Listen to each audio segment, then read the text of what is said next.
I was sitting on my sofa watching a quiet documentary when my son-in-law stormed in and ripped the cable out of the TV. Enough of this trash. In this house, we watch intelligent things. What hurt more wasn't his words. It was my daughter standing behind him. After 18 months living under my roof, she didn't defend me. She avoided my eyes and nodded in agreement with her husband. I said nothing. I quietly went upstairs. That night, I made a decision. The next morning, when they went to work, I called someone to my house, someone who would change everything. When they came back, they screamed and pounded on the door without stopping. Welcome to Family Revenge Stories. Thank you so much for watching this video. Before we continue, let me know in the comments, where are you watching from today? And after you've finished this story, please rate this video on a scale from 1 to 10. Your support truly helps me create even better stories for you. Also, please note this story includes fictional elements added for storytelling and learning purposes. Any resemblance to names or places is coincidental, and the message is meant to offer insight. The black cable hanging from the wall was the end of my patience and the beginning of my reckoning. It was October 2025, a Friday afternoon that felt like any other until it wasn't. I'm Joe Brennan, 67 years old, retired investigative journalist, and according to the deed in my filing cabinet, the sole owner of these 4 walls. Though you wouldn't know it from the way I'd been living. I'd become a ghost in my own home. Seen but not heard. Present but not acknowledged. A piece of furniture that people stepped around on their way to more important things. Catherine, my wife, had been gone 5 years. With her went the last person who'd made this house feel like a home. My daughter Kinsley moved in 18 months ago with her husband Jason, after they lost their apartment. I'd opened my door because that's what fathers do. We protect our children even when they're 38 and married to men we don't particularly like. That Friday afternoon, I was settled in my leather recliner, the one Catherine and I bought back in '98, watching a documentary about World War II campaigns in the Pacific. The autumn light slanted through the windows at that perfect golden angle. I was learning about the Battle of Guadalcanal when I heard the footsteps, Jason's footsteps. Heavy, aggressive, announcing his presence before he appeared. He filled the doorway at 4:30 like a storm cloud. Jason Caldwell, 40 years old, allegedly a real estate agent, though I'd never seen evidence of a single sale. He wore one of those expensive shirts that cost more than my weekly grocery budget. Enough of this garbage, he announced, not asked. This house needs to raise its standards. I looked up from the screen. Excuse me, got this trash you watch all day. He gestured dismissively at the television. It's bringing down the intellectual energy of the entire house. We need to be better than this, Joe. Notice he called me Joe. Not Dad, not Mr. Brennan, just Joe, like we were buddies, like he had any right to march into my living room and make demands. It's a documentary about World War II, I said quietly. 42 years of journalism had taught me to keep my voice level when I wanted to shout. Educational programming. It's old men talking about old wars. He crossed the room in 3 strides. We're cultivating a more elevated atmosphere here, more refined. I should have seen it coming. Should have recognized the look in his eyes, that blend of contempt and entitlement I'd seen in dozens of criminals I'd exposed during my career. But this was my home, my sanctuary. Jason reached behind the television and yanked the cable out with one sharp pull. The plastic connector cracked. The screen dissolved into static, then darkness. The documentary narrator's voice, mid-sentence about Marine sacrifices, was cut off as abruptly as if I'd been the one to die. "Whoa there," he said, holding up the severed cable like a trophy. "That's better. Now maybe you can spend your time on something worthwhile instead of rotting your brain." I sat frozen, the remote still in my hand. Useless now. A piece of plastic pointing at a dead screen. "We'll discuss more appropriate entertainment options at dinner," he called over his shoulder, already walking away. Kinsley and I have some ideas about bringing this household into the 21st century. The front door opened at 6:15. Kinsley's car, her footsteps on the porch, tired, careful, like someone who'd spent 12 hours on her feet at the hospital. She was a nurse. A good one. I heard her bag hit the floor, heard her greeting to Jason in the kitchen, heard the low murmur of his voice undoubtedly spinning the cable incident to make himself the hero. She appeared in the doorway 5 minutes later, still in her scrubs. "Hey, Dad." The word felt mechanical. A social obligation rather than connection. "Hi, sweetheart," I replied, and I meant it. Despite everything, she looked at the dark television, at the severed cable on the table, then at me. I waited. Waited for her to ask what happened. Waited for her to defend me. Waited for some sign that the girl I'd raised, the one who'd stood up to bullies in 3rd grade, was still in there. "Dad," she said, disappointment heavy in her voice. "Mom would be ashamed of how you spend your time. Jason's right about the intellectual energy in this house. We all need to do better." She walked away without waiting for a response. Probably went to congratulate her husband on being brave enough to discipline the old man. I sat there as the autumn light faded to dusk. Sat there as streetlights flickered on. Sat there holding that severed cable in my hands, feeling the broken plastic edges dig into my palm.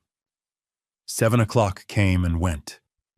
The house filled with sounds of Jason and Kinsley making dinner together, laughing at something on their phones, living their life in my home, as if I was already gone.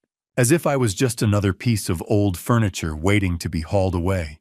I looked at the cable, black, dead, useless in my hands. Then I looked at the walls around me. The walls Catherine and I had painted.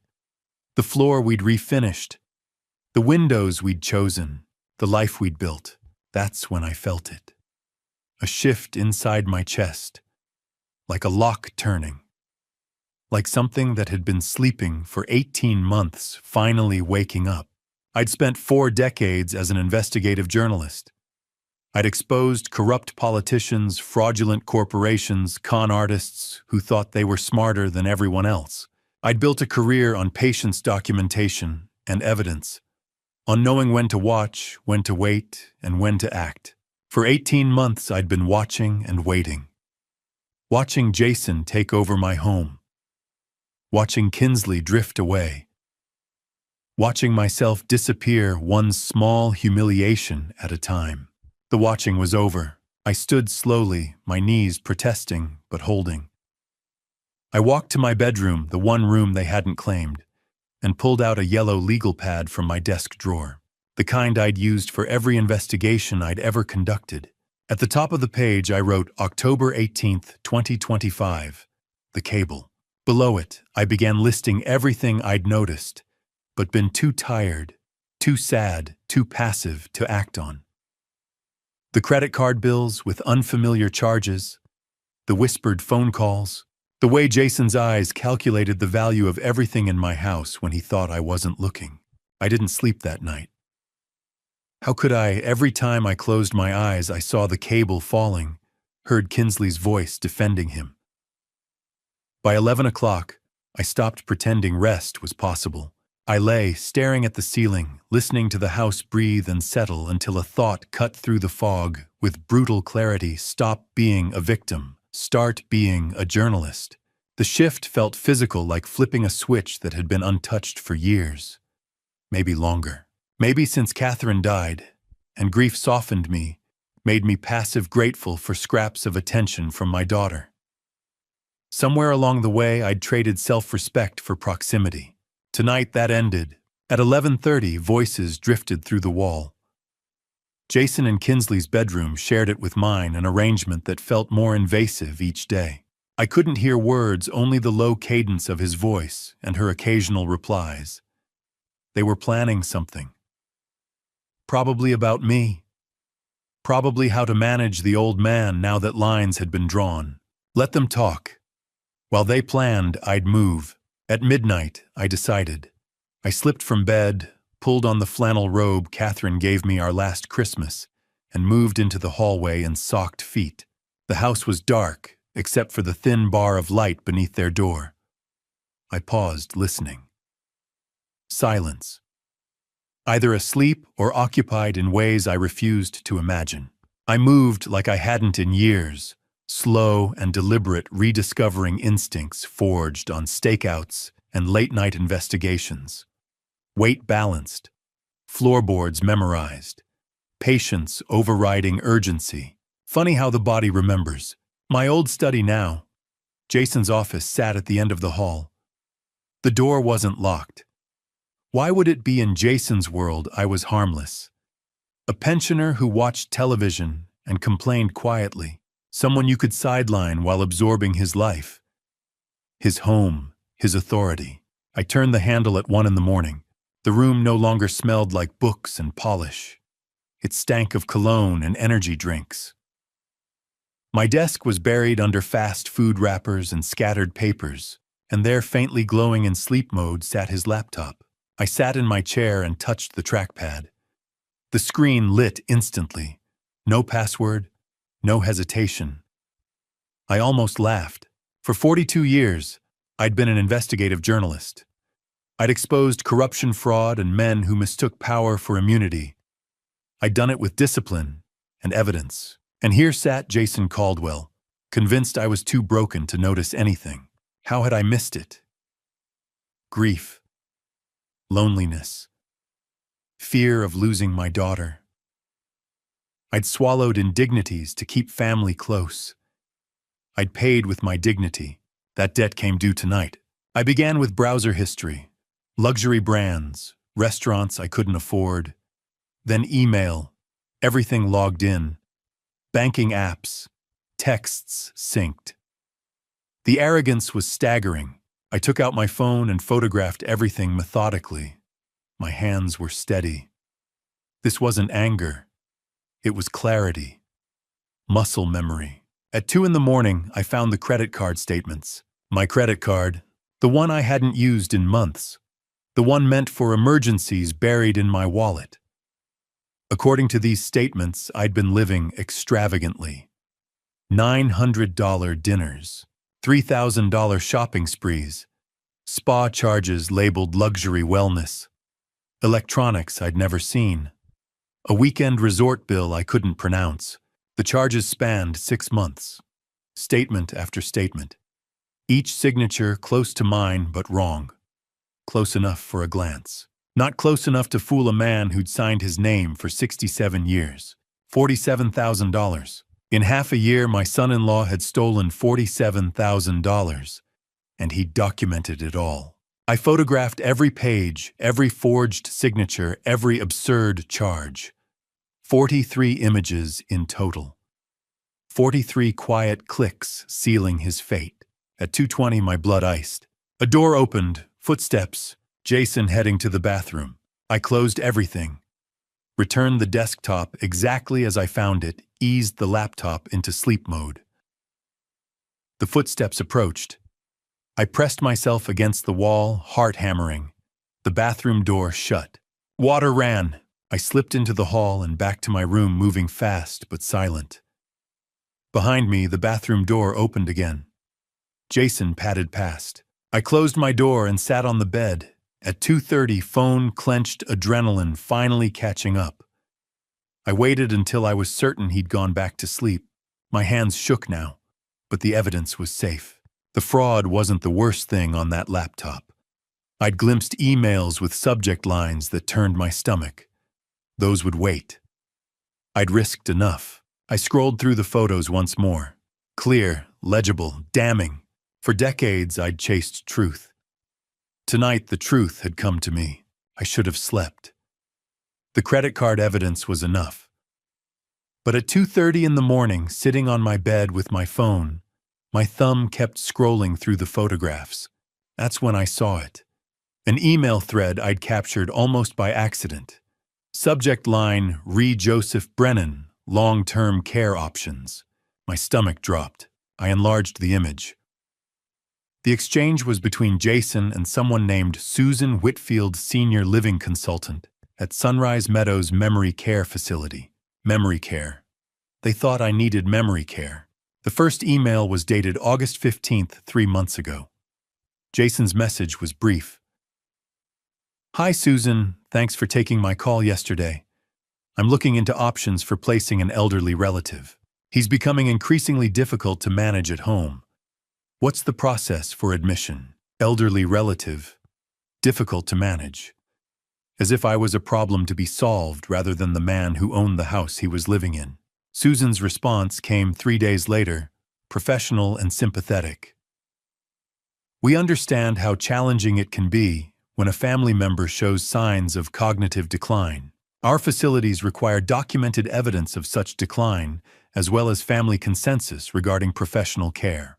We need medical assessments, proof of inability to maintain independent living, and either the patient's consent or legal power of attorney.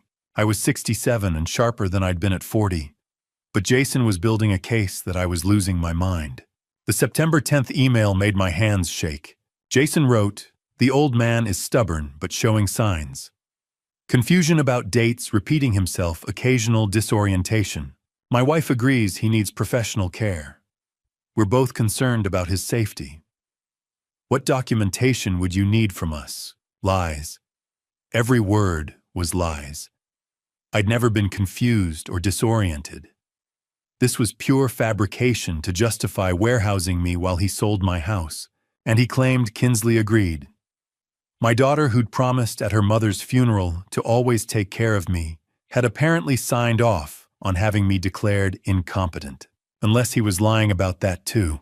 Susan's response outlined the roadmap physician's assessment, documenting cognitive decline, power of attorney established, while the patient was still competent enough to sign. Then admission paperwork. Jason had been laying groundwork.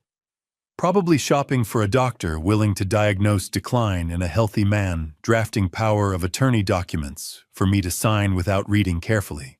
The final email, dated September 28th, was the most damning. Jason wrote, "Attached is the brochure and preliminary application with his information. Once Joseph is placed in your care and power of attorney transfers, the house can be sold within 90 days. Property value around $800,000.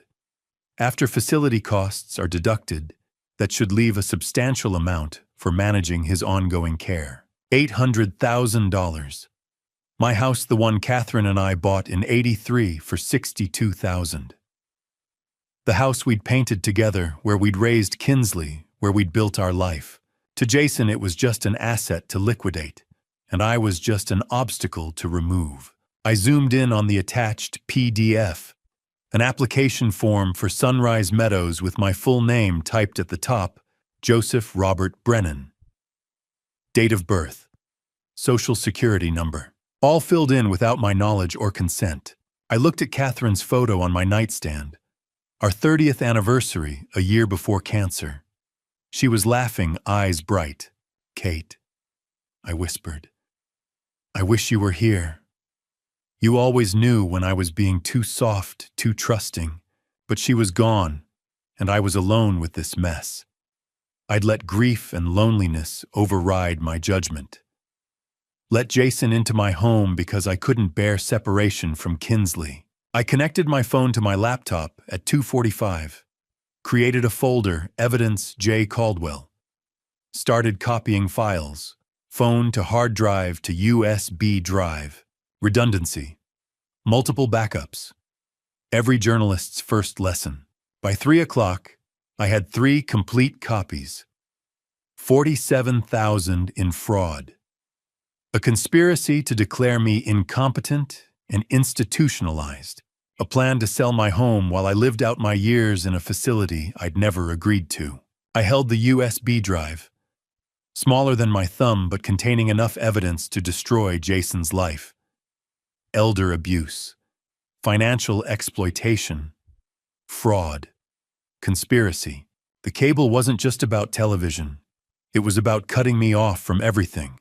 My autonomy, my home, my dignity. Jason had been erasing me piece by piece, preparing to make me disappear entirely.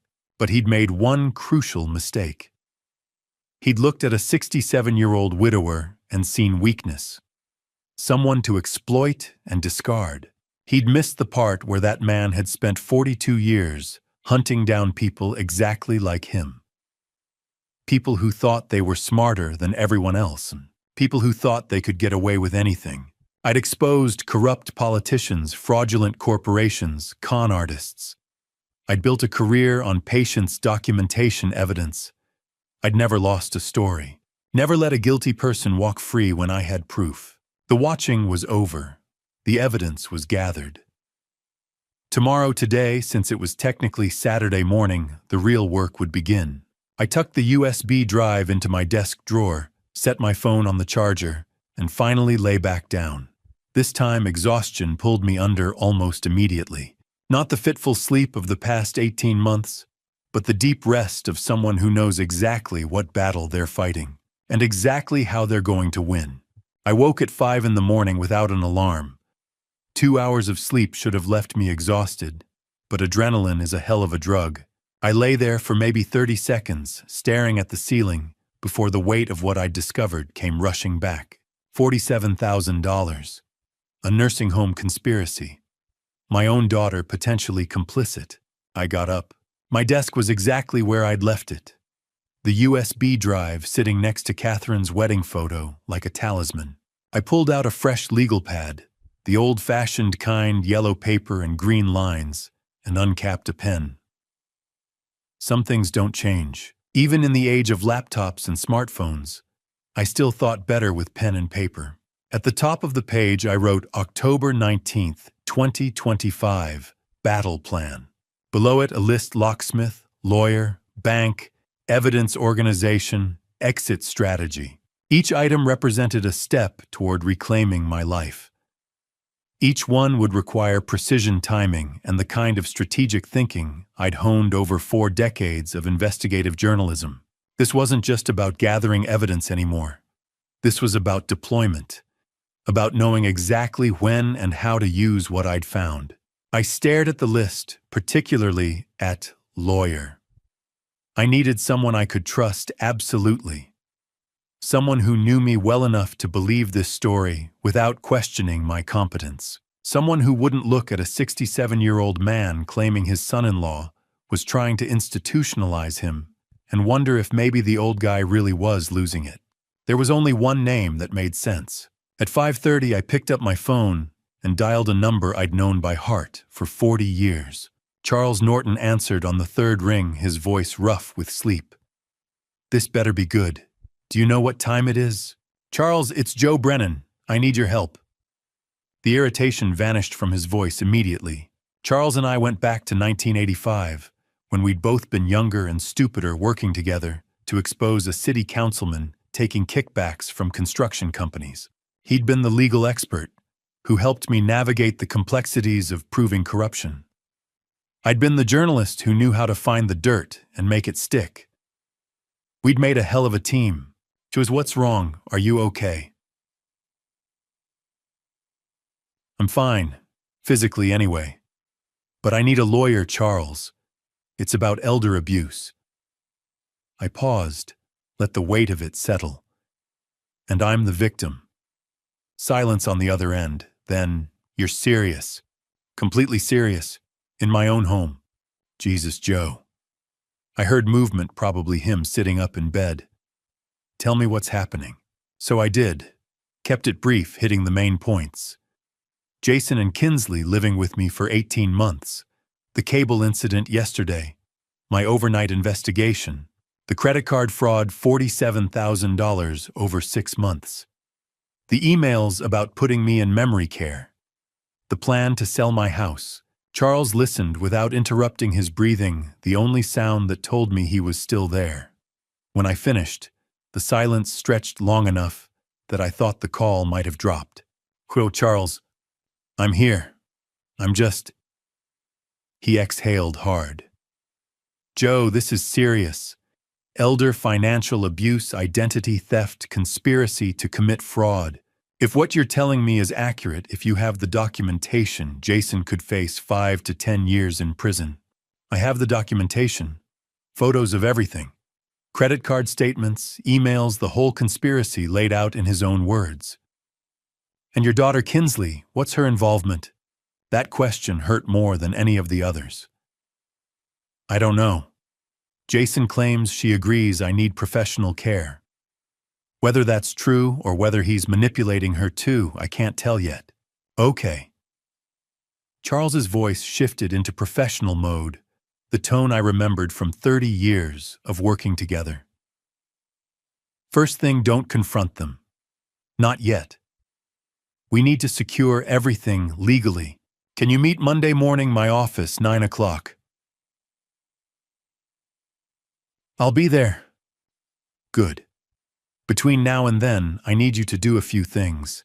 Make copies of everything, multiple copies. Cloud storage, physical drives, whatever you can.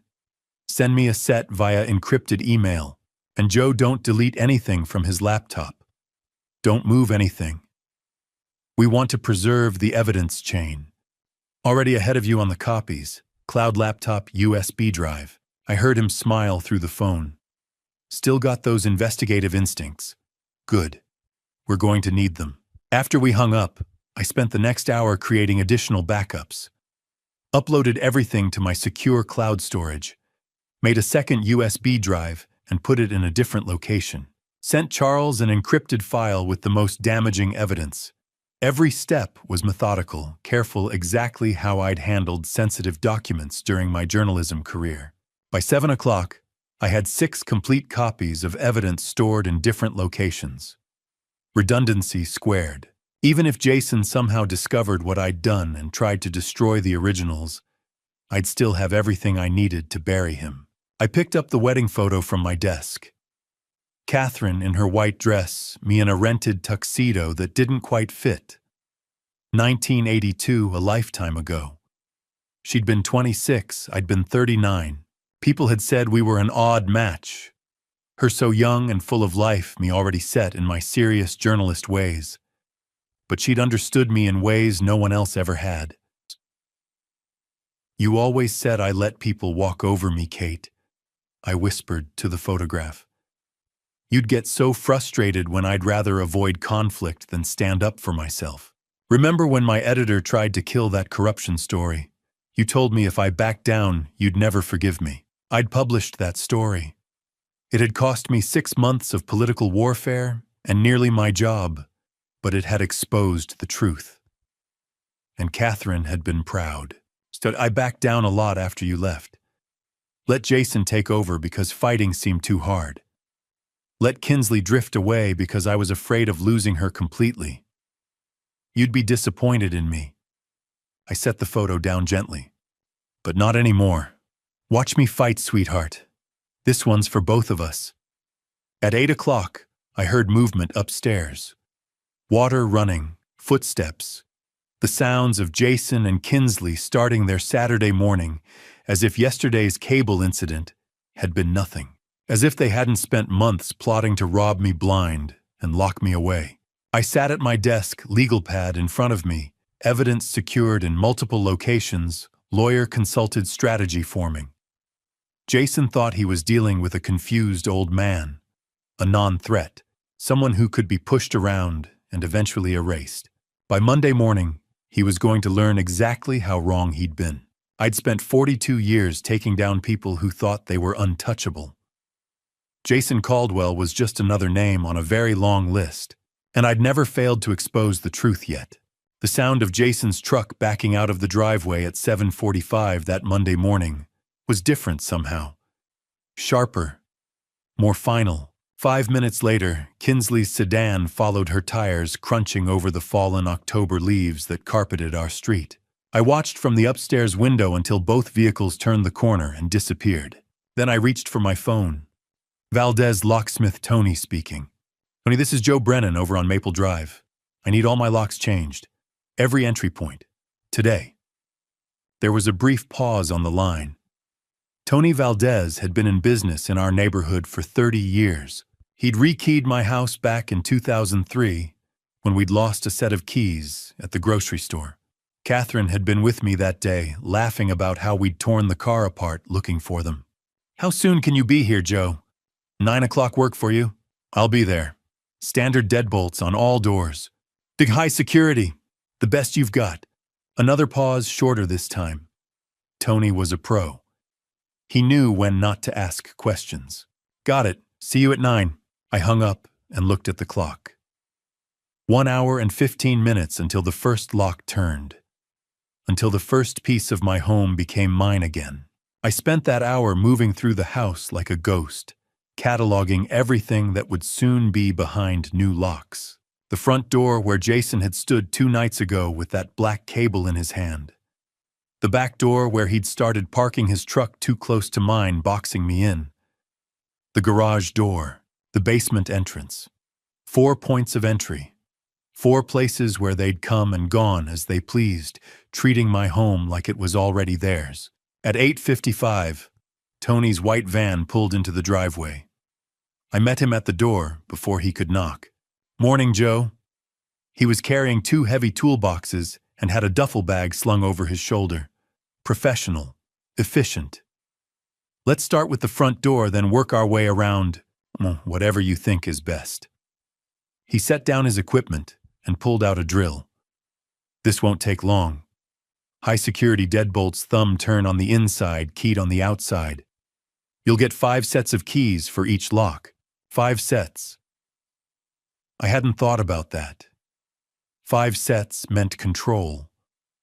5 sets meant I could decide who got in and who stayed out. The drill bit into the old lock at 9:15.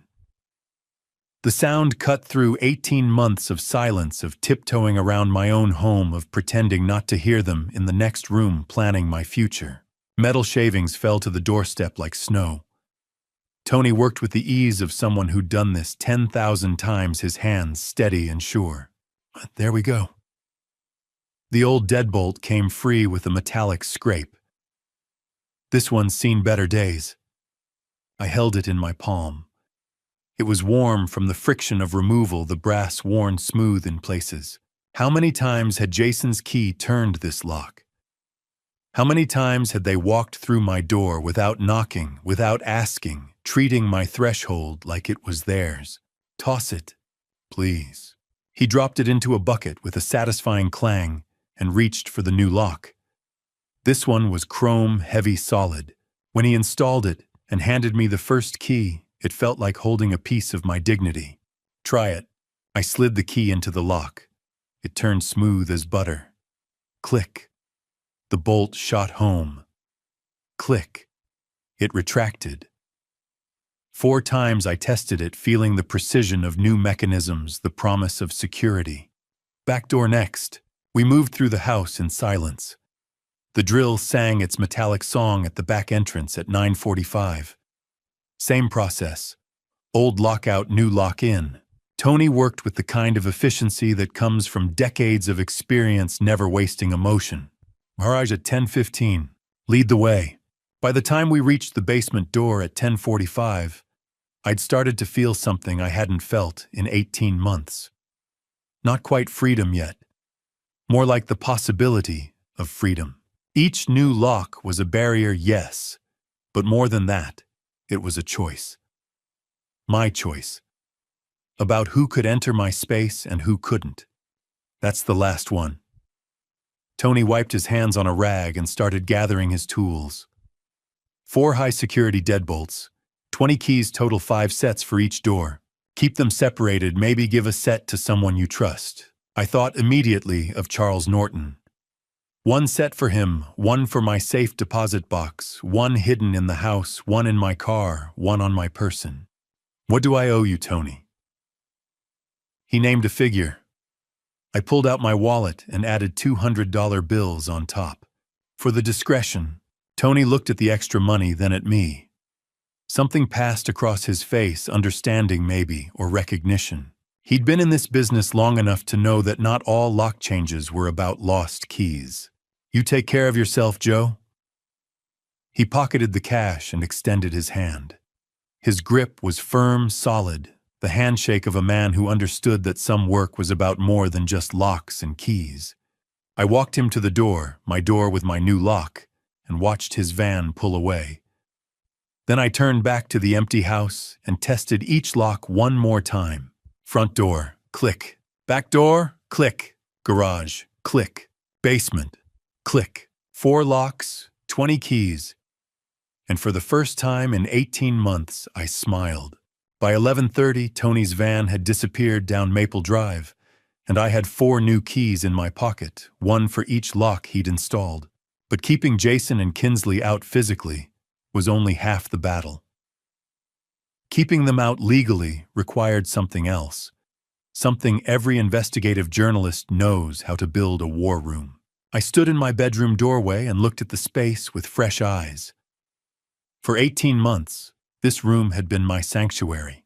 Now it was going to become something Catherine would have recognized from the old days when I'd bring home a story that needed unraveling.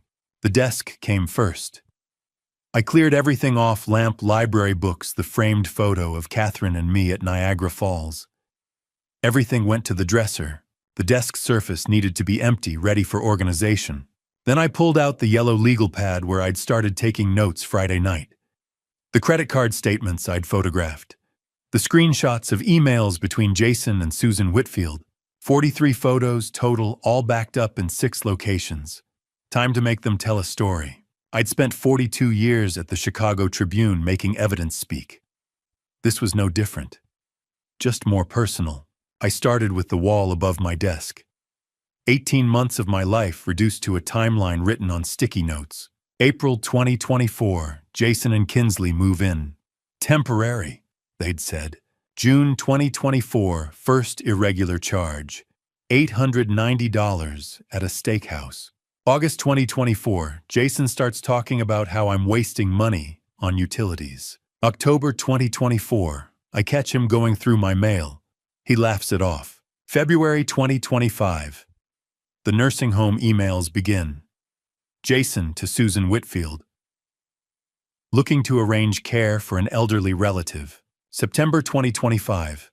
Susan sends the Sunrise Meadows brochure. Application filled out with my information, my signature forged. October 18th, 2025. Jason cuts the cable. October 21st, 2025. Tony installs new locks.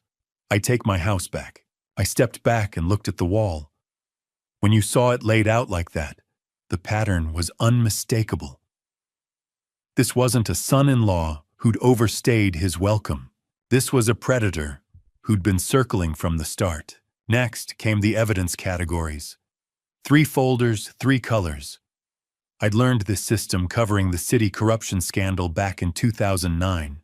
Red folder, financial evidence. Credit card statements showing $47,000 in fraudulent charges. Screenshots of my forged signature compared to my real one. Bank records showing my checking account balance dropping from comfortable to concerning. Blue folder, communication evidence. Every email between Jason and Susan Whitfield. The nursing home brochure. Text messages I'd photographed from Jason's phone last week. Messages to Kinsley about when the old man's out of the picture. Green folder, witness statements. Barbara Peterson next door had seen Jason carry boxes from my basement back in July. Arthur Coleman, 3 doors down, had heard Jason on the phone talking about property values. Karen Phillips across the street had noticed I'd stopped waving hello around, the same time Jason started answering my doorbell. The folders went on the desk, left to right. Beginning, middle, end. At 11:45, I picked up my phone and dialed a number I hadn't called in 6 months. Stephen Hughes. Steve, it's Joe Brennan. Silence. Then, Joe, haven't heard from you since spring. Everything okay? Stephen Hughes and I had worked together for 20 years at the Tribune. He'd moved to the Sun-Times in 2015, but we'd stayed in touch, the kind of friendship built on shared newsroom cynicism. I need a favor. Can you track down an address for me? Oh, what kind of address? The kind someone needs when they lose their apartment and have to find something cheap. Fast. Stephen knew better than to ask too many questions. Give me 2 hours. I'll text you. Thanks, Steve. I hung up and went back to the desk. One more piece to complete the war room. The summary. In journalism, we called it the nut graph, the paragraph that explained the whole story. I opened my laptop and started typing. The 5 W's. Who, what, when, where, why. Joseph Brennan, 67, retired investigative journalist, is the sole owner of a residential property valued at approximately $800,000. In April 2024, his daughter Kinsley Brennan and son-in-law Jason Caldwell moved into the residence under pretense of temporary housing. Over 18 months, Jason Caldwell engaged in systematic financial exploitation, including credit card fraud, totaling $47,000, identity theft, and conspiracy to unlawfully commit the victim to a long-term care facility for the purpose of obtaining control of the property through fraudulent power of attorney. 3 sentences. Everything that mattered. By 2 o'clock, the war room was complete. Timeline on the wall. Evidence in folders. Summary report printed. I stood in the middle of my bedroom and felt something I hadn't felt since Friday afternoon. Control, not angry, desperate control. This was colder, more methodical. The control of a man who'd spent his career taking down people who thought they were untouchable. My phone buzzed. Text from Stephen found 3 possibilities. Oak Towers on 4th Street is closest and cheapest. Studio apartments. Month-to-month leases. I saved the address and looked at the war room one more time. Evidence collected. Timeline established. Witnesses identified. The war room was ready. The evidence was sorted. Now came the part every journalist understands: proof means nothing if you don't act. Untouched facts are just paper in a folder. At 2:30, I grabbed my car keys and drove to Community First Bank on Oakwood Avenue. The same branch where Catherine and I opened our first joint account in 1983. The same place that had handled my Tribune paychecks for 42 years. The same tellers who knew us by name and sent flowers when Catherine died. Now I was here to tell them my own family had been stealing from me. The lobby was calm for a Monday afternoon. 2 tellers behind the counter. An elderly couple speaking quietly at the mortgage desk. Fluorescent lights humming overhead. I approached the reception desk, where a young woman wearing a name tag that read Jessica looked up. "I need to speak with a branch manager," I said. "Do you have an appointment, sir?" "No. It's about fraud on my account." "It's urgent." Her expression changed instantly. "Please have a seat. I'll check if Ms. Foster is available." I sat in the waiting area with the red folder resting on my lap. Through the glass walls, I could see Linda Foster inside her office phone pressed to her ear. Mid-50s dark hair, pulled back posture, sharp with decades of banking experience. She glanced up, recognized me, and nodded. 10 minutes later, Jessica led me inside. Mr. Brennan. Linda stood and shook my hand firmly. Jessica mentioned fraud. "Please sit." I placed the red folder between us. "Ms. Foster, I need to report identity theft and credit card fraud. I'm the victim." Her eyebrows lifted slightly. "When did you discover the activity?" "Friday night. But it's been happening for 6 months." I opened the folder. Credit card statements with highlighted charges, signature comparisons, screenshots showing luxury purchases I never made. Linda leaned forward, scanning each page. When she reached the signature comparison, her mouth tightened. "Mr. Brennan," she said quietly, "this totals $47,000. "Yes, and you only discovered this recently." I trusted the wrong person. She looked at me, and I recognized that look the moment when a professional realizes this isn't a minor issue. Who did this? My son-in-law. He intercepted my mail, forged my signature, and used my credit card without permission. She exhaled slowly and reached for her phone. "This qualifies as elder financial abuse. It's a serious crime." "I know. I covered financial crimes for the Chicago Tribune." Something shifted in her expression. Recognition, maybe respect. She dialed an internal number. "This is Linda Foster, Oakwood branch. I need fraud services for identity theft and unauthorized use. Amount approximately $47,000 over 6 months." She listened. "Yes, I'll hold." While waiting, she pulled up my account history. I watched her scroll through transaction after transaction. steakhouses I'd never visited, boutiques I'd never entered, a luxury hotel stay while I'd been home watching documentaries. "Yes, I'm here," she said into the phone. "Account number." She read it aloud. "Freeze all cards immediately. Initiate disputes on all flagged charges. The customer is present with documentation." "Understood." She ended the call and faced me. "Your card is frozen as of now. No purchases can be made. We're also placing enhanced fraud protection on your account. Any transaction over $50 will require voice verification directly from you." "Good. I'll also give you documentation for law enforcement and legal counsel." She glanced at the folder. "Do you have an attorney?" "Charles Norton." Her lips curved slightly. "Charlie Norton, I know him." "You're in good hands." She spent the next 20 minutes generating reports, completing affidavits, and creating a formal trail. Each time I signed my name, my real signature, I felt a measure of control return. "Mr. Brennan," she said carefully, "does your daughter know what her husband has been doing?" The question hit harder than any number on those statements. "I don't know," I said, "but I'm going to find out." She organized the paperwork and handed me a final folder. "This confirms the fraud report, case number, disputed amount, date filed. Keep copies." "I always do." She smiled faintly. "Journalist habit." "Something like that." She walked me to the door. "I'm sorry this happened. No one should have to defend themselves from family." "No," I agreed. "They shouldn't." I left the bank at 4 o'clock, with the fraud confirmation in hand and $47,000 officially frozen. The October sun slanted low across the parking lot, shadows stretching long. In less than 2 hours, Jason and Kinsley would come home. They'd pull into the driveway like every Monday. Jason would reach for his key, and it wouldn't work. I drove home with the fraud report on the passenger seat, ready for what came next. The house was quiet when I walked through the front door at 4:30. The new lock turned smoothly under my key now not theirs.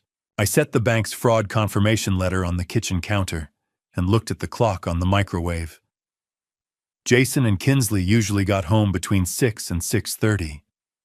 That gave me 2 hours. I climbed the stairs to the bedroom they'd been using. My old home office, the one Catherine had helped me paint a soft gray back in 2012. The door was open. I stood in the doorway for a moment, looking at how they'd rearranged it. Their bed where my desk used to be. Jason's suits hanging in the closet where I'd kept my file cabinets. Kinsley's nursing scrubs draped over the chair. 18 months ago, I'd helped them carry boxes up these stairs. "Just temporary," Kinsley had said, hugging me. "We'll be out of your hair before you know it, Dad." I walked to the closet and pulled out 4 large suitcases. Blue hard-shell Samsonites. I'd bought them for Kinsley last Christmas when she'd mentioned wanting to take a vacation. She'd never used them. The irony wasn't lost on me. I started with Jason's side of the closet. Suits came off hangers and went into the first suitcase. No folding, no care. Just removal. Gray suit, navy suit. The expensive charcoal one he'd worn to some real estate conference in August, probably paid for with my stolen credit card. Shoes went next. Dress shoes, sneakers, the Italian leather loafers that cost $600, according to the statement Linda Foster had shown me. Into the suitcase. All of it. His toiletries from the bathroom. Electric razor, cologne, hair gel. The laptop charger he always left plugged in by the bed. I unplugged it and coiled it loosely, dropping it on top of the suits. The first suitcase filled fast. I zipped it closed and moved to the second one. Kinsley's side of the closet was harder. I reached for a hanger and stopped. The cream-colored cardigan she'd worn last Christmas morning.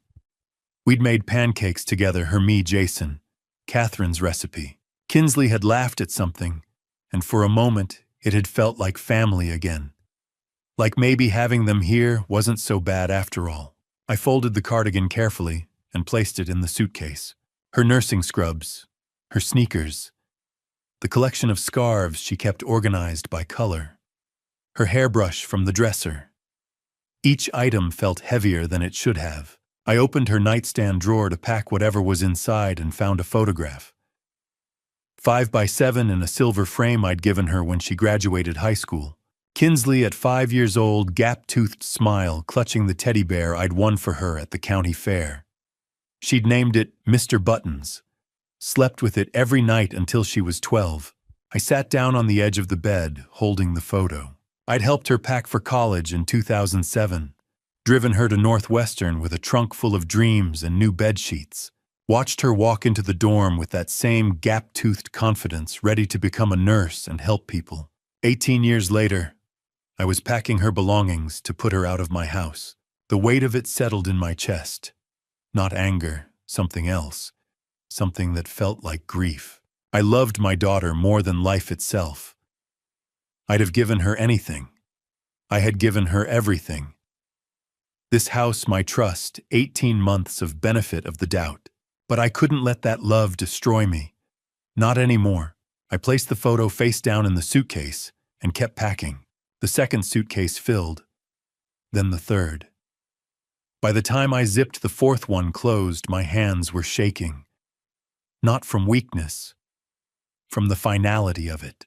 Getting the suitcases downstairs was harder than I'd expected. 67-year-old legs don't handle 4 trips up and down with 50-pound loads the way they used to. But adrenaline is a hell of a drug, and I was running on more than adrenaline. I was running on 42 years of finding truth and 18 months of living with lies. I dragged each suitcase to the front door and lined them up. 4 blue Samsonites standing in a row like soldiers awaiting orders. Everything Jason and Kinsley had brought into this house packed and ready to leave it. The clock in the hallway read 5:28. I walked to the living room and sat in the armchair, the one Catherine had loved, the one that faced the front window. From here I could see the driveway. I could see when they pulled in, when Jason tried his key and realized it didn't work, when they saw the suitcases. I thought about the war room upstairs, the timeline on the wall, the evidence in folders, the fraud report from the bank in the kitchen, Charles Norton's office tomorrow morning at 9. I thought about the black cable lying in the box of old electronics in the basement, the cable that had changed everything. And I thought about Kinsley, my daughter, the gap-toothed 5-year-old who'd believed I could do anything, the 38-year-old woman who'd stood in this living room 3 nights ago and taken her husband's side while he humiliated me. Did she know? Had she known about the credit cards? The nursing home plan? Or had Jason played her the same way he'd played me? I didn't know. But in less than an hour, I was going to find out. The house settled around me. The refrigerator hummed. The October sun slanted lower through the windows, casting long shadows across the hardwood floors. Catherine and I had refinished together in 1998. I sat in the armchair and watched the driveway, and I waited. The wait ended at exactly 6:07. I heard Jason's truck first, that aggressive rumble he thought made him sound successful. Then Kinsley's sedan, quieter, pulling in right behind. I didn't move from the armchair. I just listened. Car doors. 2 of them. One slam, one soft close. Footsteps on the front walk. The scrape of shoes on the welcome mat Catherine had picked out at Target back in 2016. The mat that said "Home Sweet Home" in careful cursive. Then the sound I'd been waiting for. Metal on metal. A key sliding into a lock that no longer recognized it. Scraping, jiggling, a confused grunt. What the? Jason's voice muffled through the door. Key's not working. Must be stuck or something. Let me try. Kinsley's voice. Softer. Still trusting that there was a simple explanation. More scraping, more jiggling. The doorknob rattled. That's weird. Mine's not working either. I sat perfectly still in Catherine's chair. Through the front window, I could see their shadows on the porch. Jason bent over the lock. Kinsley standing behind him, her purse still on her shoulder. This doesn't make any sense. Jason's voice had changed. Sharper now. Suspicion creeping in. Joe, you in there? I didn't answer, The doorknob shook harder, metal grinding against metal. "I'm Joe if this is some kind of joke." "Maybe he's not home," Kinsley said. "Maybe there's something wrong with the lock. We should call a locksmith." "His car's in the driveway, Kins. He's home." Through the window, I watched Jason straighten up. Watched him look at Kinsley. Watched the moment when confusion started turning into something else. "Come on." His shadow moved away from the door. "Back entrance." I listened to their footsteps circle the house. Listened to them disappear around the corner. At 6:12, I heard them at the back door. The same sounds: key, lock, failure, frustration. At 6:15, the garage door. Jason's voice carried through the walls. "What the hell is going on?" At 6:18, I heard them at the basement window. The one that stuck in humid weather. The one Jason had jimmied open last summer when I'd locked myself out working in the garden. It didn't open now. Tony Valdez had been thorough. The footsteps came back around to the front. Faster this time. Heavier. Then the pounding started. "Shtukyu." Jason's fist hit the door 3 times. Hard enough to rattle the frame. "I know you're in there, open the door." I stayed seated, kept my breathing steady, kept my eyes on the window where I could see him red-faced. Now Ty loosened one hand, braced against the door frame, while the other hammered. "Jason." Kinsley's voice was worried now. Actually worried. Jason calmed down. "Maybe something's wrong. Maybe Dad's hurt, or something's wrong, all right." Another 3 pounds on the door. "That old bastard changed the locks." Silence. I watched Kinsley's shadow go still. "What?" "The locks, Kinsley. He changed the goddamn locks. That's why our keys don't work." "But why would he do that? How the hell should I know?" "Maybe he's finally lost it. Maybe we need to call someone. Have him evaluated." "Joe." More pounding. The door shook in its frame. "Open this door right now!" Across the street, I saw movement in Barbara Peterson's window. The curtain pulled aside just an inch.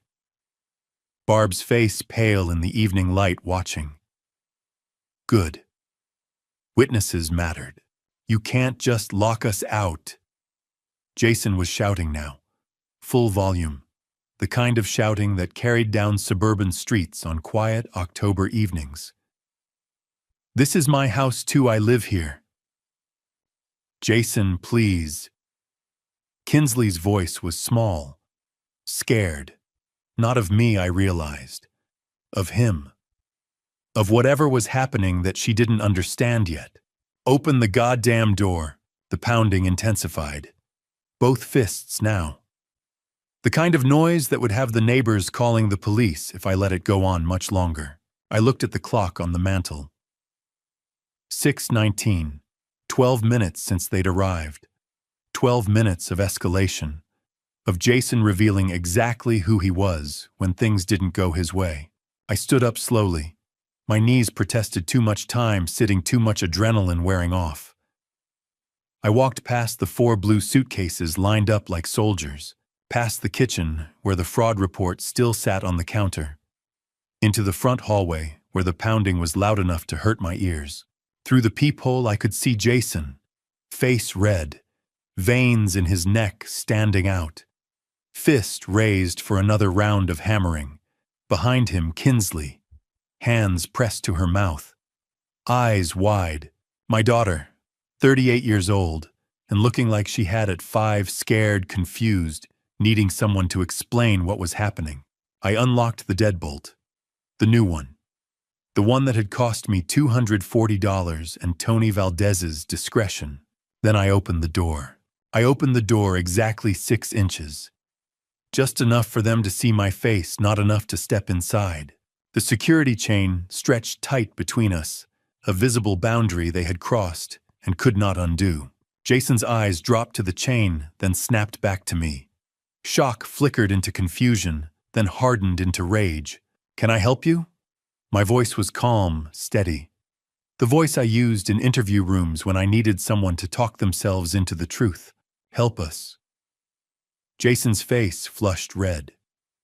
What did you do to the locks? What the hell is wrong with you? This is my house. Actually, Jason, you may want to check the deed. This is my house, my name. Mortgage paid off in 2008. You were a guest. Past tense. Dad, Kinsley's voice cracked.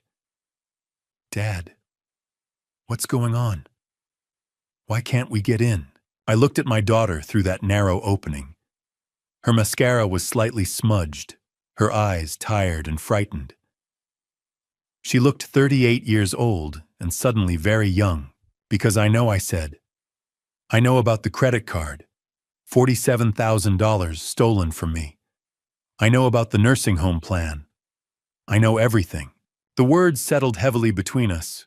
Jason shoved the door. The chain held. You're insane, he shouted. You're senile.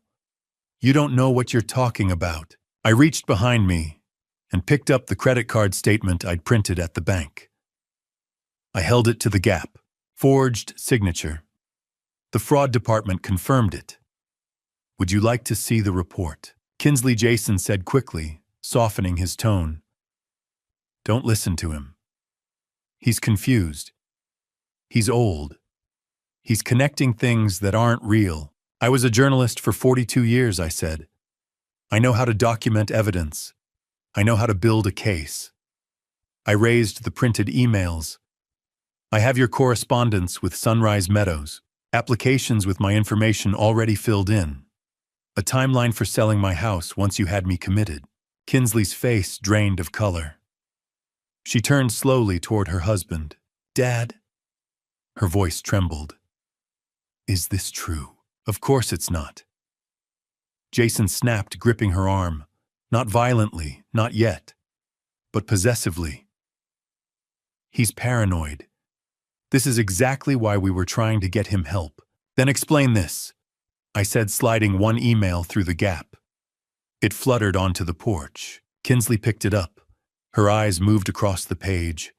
Her breathing changed. Jason, she said quietly, this is your email. This is real. Kinsley, let me explain. You were going to put my father in a nursing home. Her voice rose. You were going to sell his house without telling me. It wasn't like that. Then what was it like? Jason turned back to me. The mask cracked completely. This is your fault, he hissed. You're stubborn. You can't live alone. You need care. We were trying to help you by stealing $47,000. That money was going to be ours anyway. When you died, when the house sold, we were just speeding things up. Silence fell. Kinsley stared at him. What did you just say? Jason froze. He knew what he'd done. The truth was out raw and irreversible. You don't understand, he said desperately. This house is worth $800,000. $800,000. And it's wasted on one old man. He lunged. The chain caught him. The door frame rattled. I stepped back but held my ground. I suggest you step away, I said calmly. Barbara Peterson across the street is watching, and assault is a crime. Jason backed off, chest heaving. His hands shook with restrained fury. He pulled out his phone. Fine.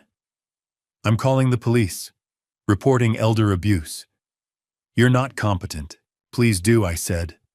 I have the fraud report, the forged signatures, the emails, and a meeting with my attorney tomorrow morning. Charles Norton. His finger hovered over the screen. You're bluffing. I spent 42 years calling bluffs, Jason. I don't bluff. Behind him, Kinsley had collapsed onto the porch steps, the email clutched in her hands. Her shoulders shook. Kinsley, I said gently. Did you know about the card, about the nursing home? She looked up at me through the gap eyes, red and wet. No, she whispered. I swear I didn't know. I believed her. Jason lowered the phone. You can't do this, he said. We have rights. You don't, I replied. You're not on the deed. Your belongings are packed. 4 suitcases. You can collect them now. Where are we supposed to go? I don't know, I said. But you should have thought about that earlier. Jason stared at me, hatred naked in his eyes. This isn't over. Yes, I said softly, it is. I closed the door, turned the deadbolt, heard it lock, and through the wood and steel I heard my daughter begin to cry. Red and blue lights washed across the front of my house at 6:45. Two police cruisers pulling up to the curb with that deliberate slowness that says we're here, everyone pay attention.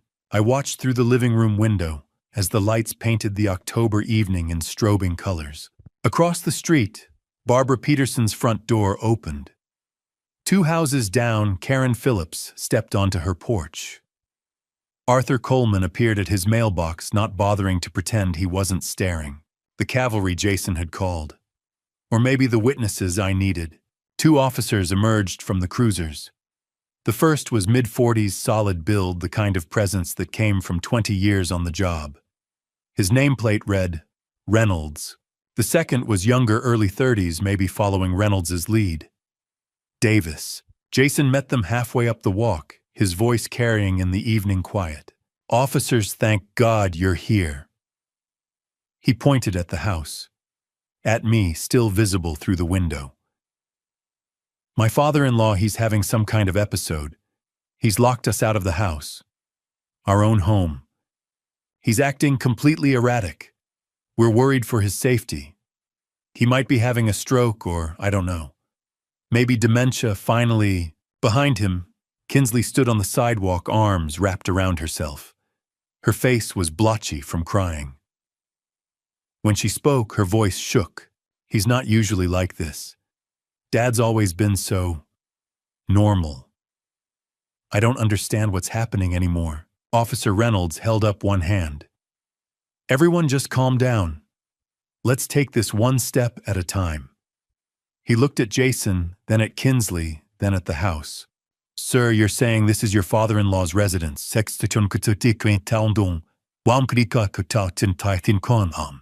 Yes, but we've been living here for 18 months. We're family. We have rights. And is he the homeowner, legal owner? Jason hesitated. Just a fraction of a second. Well, yes, technically, but then let's start there. Reynolds walked up to the front door, knocked, professional, firm. Sir, police, can you come to the door, please? I was already there, standing behind the door I'd closed 15 minutes ago. I opened it, the same 6 inches chain still engaged. Officer Reynolds, yes, sir. Are you the homeowner? I am. Joseph Brennan, sole owner. Paid off the mortgage in 2008. Reynolds nodded slowly. His eyes took in the chain, the 6-inch gap, my calm demeanor. Mr. Brennan, your son-in-law called us. He says you've locked them out. He's concerned about your mental state. Officer, I'm a retired investigative journalist. I worked for the Chicago Tribune for 42 years. My mental state is fine. What's not fine is the $47,000 they stole from me. I paused. Could I show you something inside just you? Reynolds glanced back at Jason and Kinsley, then at his partner. Mr. Caldwell, Mrs. Brennan, please wait here with Officer Davis. I'm going inside to speak with Mr. Brennan. But you can't just... Jason started. Sir, this is his property. If he invites me in, I'm going in. Please wait here. I unhooked the chain and opened the door. Reynolds stepped through. I closed it behind him, leaving Jason's protests muffled on the other side. In the living room, I'd already set up everything on the coffee table. Like a journalist presenting a story. Like a man who'd spent 4 decades building cases. Officer, this is the property deed. My name only. This is my paid-off mortgage statement from 2008. I laid them out. These are credit card statements showing $47,000 in fraudulent charges over the past 6 months. These are signature comparisons, mine versus the forgeries. These are emails between my son-in-law and a nursing home consultant planning to have me committed so they could sell my house. Reynolds pulled out a small flashlight and examined each document. Took his time. 5 full minutes of careful review. Finally, he looked up. Mr. Brennan, what you're describing is elder financial abuse. identity theft, potentially conspiracy to commit fraud. You have every right to refuse them entry to your home. In fact, given this evidence, I'd advise it. I just want my house back, officer, and I want them held accountable. I'll need to file a report. You should contact an attorney. He paused, noticing Charles Norton's business card on the table. I see you already have. That's good. That's very good.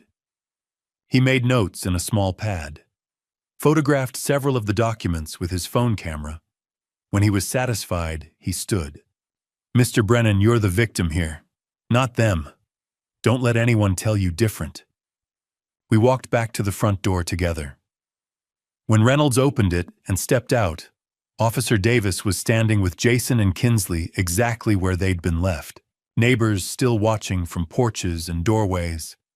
The blue and red lights still painting everything in alternating colors. Reynolds walked down the porch steps and faced them. Mr. Caldwell, Mrs. Brennan, I've reviewed the situation. This property belongs to Joseph Brennan.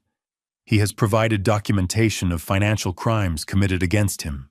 You are not legal residents of this property. You need to leave. Now. Jason's face went red. This is absolutely insane. We live here.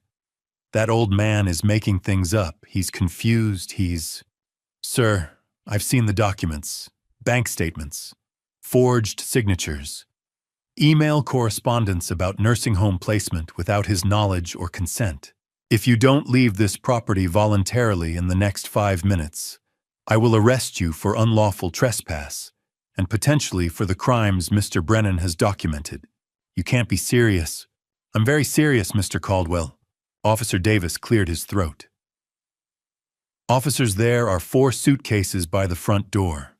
Looks like Mr. Brennan has already packed their belongings. Reynolds glanced at me. I nodded. But then I suggest you collect them and leave. Now. The humiliation of it must have been excruciating. Jason Caldwell, who'd walked these streets for 18 months like he owned them now. Forced to carry suitcases to his truck under the eyes of Barbara Peterson, Karen Phillips, Arthur Coleman, and half the block. He grabbed 2 suitcases. Didn't look at me, didn't look at the neighbors, just stormed to his truck with that aggressive stride that didn't quite hide the rage shaking his shoulders. Kinsley stood frozen on the sidewalk staring at the other 2 suitcases. Then she looked up at me, still standing in the doorway. Dad, 1 word. That's all she said. 1 word that contained 18 months of history and 38 years of being my daughter and the weight of realizing she'd chosen the wrong side. I didn't respond. Couldn't. The words were tangled somewhere between my heart and my throat, trapped by everything I wanted to say and everything I couldn't. She picked up the other 2 suitcases, walked to Jason's truck, loaded them in the back without looking at him either. They got in. Engine started.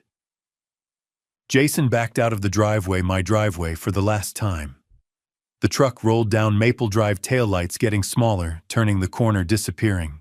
Officer Reynolds approached me where I still stood in the doorway. Mr. Brennan, you did the right thing. I know it doesn't feel like it right now, but you protected yourself. That matters. Yeah, thank you, officer. File that report with your attorney. Prosecute if you can. People like that, they don't stop until someone makes them. He handed me a card with his report number on it.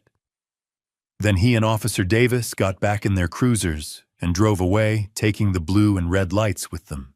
The street went dark again. Normal suburban October evening dark. Slowly, the neighbors went back inside. Barb Peterson last lingering on her porch, catching my eye. She nodded once. Just once. Then she went in too. I stood in my doorway, my house, my lock, my key, and looked at the empty driveway. 7:15 on a Monday night. 18 months of invasion ended in 30 minutes. I went inside and closed the door. By 8 o'clock, the street had gone quiet again.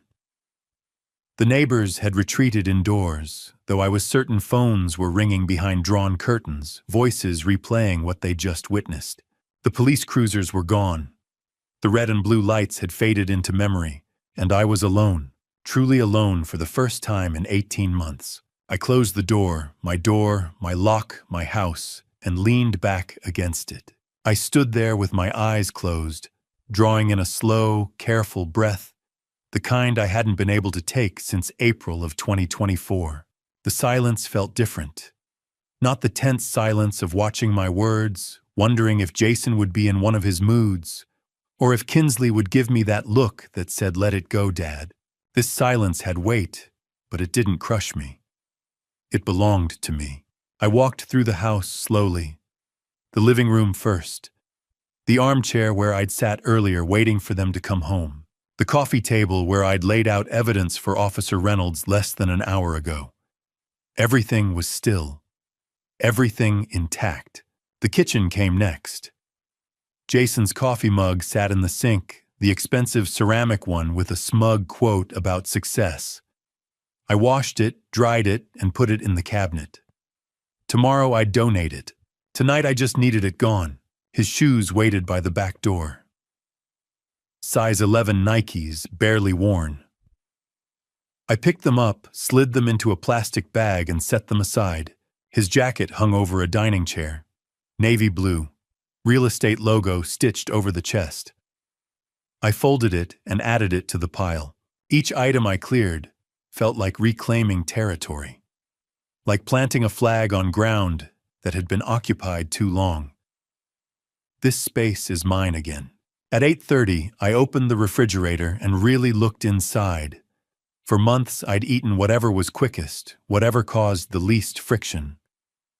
Tonight, I pulled out pasta butter garlic. Simple. The kind of meal Catherine used to make when neither of us felt like fussing.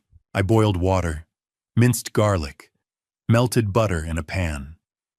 The smell filled the kitchen, warm and familiar, and for the first time since they'd moved in, the house smelled like my cooking. I sat at the dining table instead of standing at the counter. No television, no conversation. Just the sound of my fork against the plate and the steady hum of the refrigerator. Peaceful, that was the word. But peace invites memory.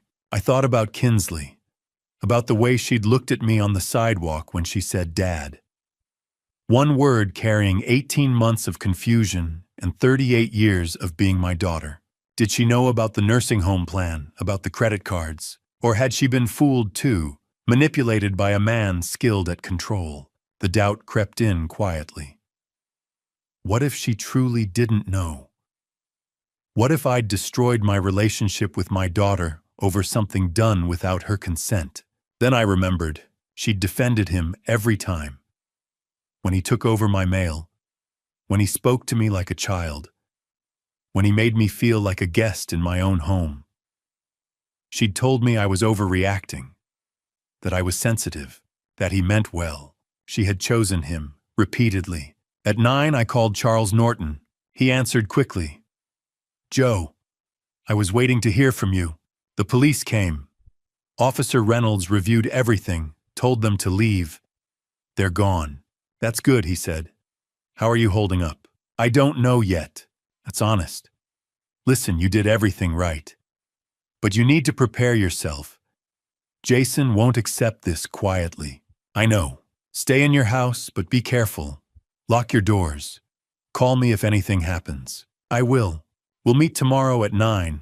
We'll start the legal process. Restraining order, civil suit, possibly criminal charges. See you then." After I hung up, the house felt larger, quieter. The old clock Catherine bought in 1994 ticked steadily on the mantel. At 10, I turned on the news. Watched stories that had nothing to do with me. Tried not to imagine where Kinsley and Jason were sleeping. My eyes drifted to a photograph on the side table. Catherine, 45, smiling in our backyard. 2002. Healthy. Happy. Did I do the right thing? I asked the empty room. Did I choose survival over our daughter's happiness? The photo didn't answer. Memory did. Catherine in the hospital, October 2020. Frail but sharp-eyed. She'd squeezed my hand and made me promise. "Take care of Kinsley," she whispered. "I will." "But Joe," she'd said, tightening her grip. Promise you'll take care of yourself too. Don't let anyone make you small, I'd promised. 3 days later, she was gone. 5 years later, I'd finally kept both promises. At 11, I went upstairs. Brushed my teeth in a bathroom free of Jason's cologne. Slid into my bed, and pulled the covers close. The house creaked in familiar places. The October wind brushed the windows. Tomorrow would bring lawyers, judgment, and consequences. But tonight I was just tired. 3 days passed in a strange kind of limbo. On Tuesday, I met Charles at his office and signed paperwork. Restraining order petition, fraud declarations, civil suit preparation. My signature, my real signature, went on document after document, while Charles explained timelines in that calm attorney voice that made everything sound survivable. On Wednesday, I called a glazier to replace the front window, the one where the cable had hung. I told him I'd broken it while moving furniture, a small lie, but easier than explaining I needed to erase the reminder. I called Kinsley twice that day, both times voicemail. I didn't leave messages. I had no words that wouldn't sound like accusations or apologies for surviving. By Thursday morning, worry had teeth. It gnawed through breakfast, through my second cup of coffee, through the news I wasn't really watching. So I did what I'd done for 42 years. I investigated. At 9, I called Stephen Hughes. Joe was hoping you'd call. I got what you asked for. That was fast. Old habits. Papers rustled. There's a place called Oak Towers on the east side. Studios, weekly rent, no questions. If someone needed somewhere cheap and immediate, that's where they'd go. Address. A pause. Joe. Are you tracking someone? My daughter, I said. And I know how that sounds. Christ. More rustling. 1247 Oak Street. Apartment 3B. Lease signed Monday night. Name on it is Jason Caldwell. Not Kinsley, just him. Joe, what's going on? Soon. And Steve, thank you. Be careful. I hung up and stared at the address on my yellow pad. My daughter was living somewhere that rented by the week. By 2, I was parked across from Oak Towers. 4 stories of faded brick, rusted fire escapes, bars on windows, graffiti on the entrance, a liquor store on one corner, check cashing on the other. This was where Kinsley slept after 12-hour nursing shifts. Because I'd thrown her out, or because Jason had stolen $47,000 and destroyed their life. The distinction mattered. I watched for an hour. A woman with 2 kids struggling with groceries, an old man smoking, a teenager who looked hollow-eyed and lost. At 3, the door opened and Jason walked out. Even from across the street, I could tell he was drunk. Middle of the afternoon, swaying, fumbling with his keys. He dropped them, laughed, picked them up, finally got into his truck. Part of me wanted to follow him, document the behavior, build another file. But this wasn't journalism anymore. This was obsession. I watched his truck pull away, weaving slightly. Then I drove the opposite direction. At 4, I stopped at Barbara Peterson's house. She answered, wearing gardening gloves. Joe, you holding up? I am. I need a favor. I handed her a card with my number. If Kinsley comes by looking for me, give her this. Tell her I'm always here if she needs me. Exactly that. Barbara's expression softened. We all saw what happened Monday. The police. Everything. You did the right thing. Did I? Joe, we've lived here 30 years. We know who you are. Don't doubt yourself now. I nodded and left before I said something I couldn't take back. At 6, Charles called while I made dinner I wasn't hungry for. Restraining order hearing is next Thursday. Police officially opened the fraud investigation. Civil suit will be filed early November. That's good. One more thing. I tried reaching your daughter. She hasn't responded. She's not answering me either. How are you handling that? I'm giving her space. She needs to see who Jason really is on her own. And if she doesn't, then I accept I protected myself and told the truth. The rest is her choice. Charles was quiet. That's healthy, Joe. But it still hurts. Yes. By 10, I sat in the living room, with the TV muted decaf cooling untouched phone face up on the table like it might ring if I stared hard enough. It didn't. I thought about Kinsley in that apartment, about Jason drunk at 3 in the afternoon, about the kind of man who ruins everything and then numbs himself while his wife works herself raw. I thought about Catherine's promise. Take care of Kinsley, but also take care of yourself. Was I doing that, letting her live in Oak Towers while I worried in my paid-off house? Or was this the only thing left, letting her see the truth without me forcing it? The phone stayed silent. Outside, the October wind rattled the newly repaired window, and I waited, still waiting for my daughter to come home. Friday passed quietly, too quietly. I went to bed around midnight, exhausted from another day of waiting for phone calls that didn't come, but I couldn't shake the feeling that something was coming, that the stillness was temporary, that men like Jason Caldwell don't accept defeat, they marinate in it until it turns to rage. At 2:14 in the morning, I learned I was right. Quick note. What follows contains some fictionalized elements added for educational purposes, but the lessons I'm sharing remain meaningful. The sound of breaking glass tore through my sleep like an alarm I couldn't turn off. Not a crack, not a tap. A full-volume crash that said something heavy had just gone through something expensive. I was up before my brain fully processed what was happening. Heart slamming in my chest, phone already in my hand. 42 years of journalism had trained me to grab documentation. First, ask questions. Second, another crash. Living room window.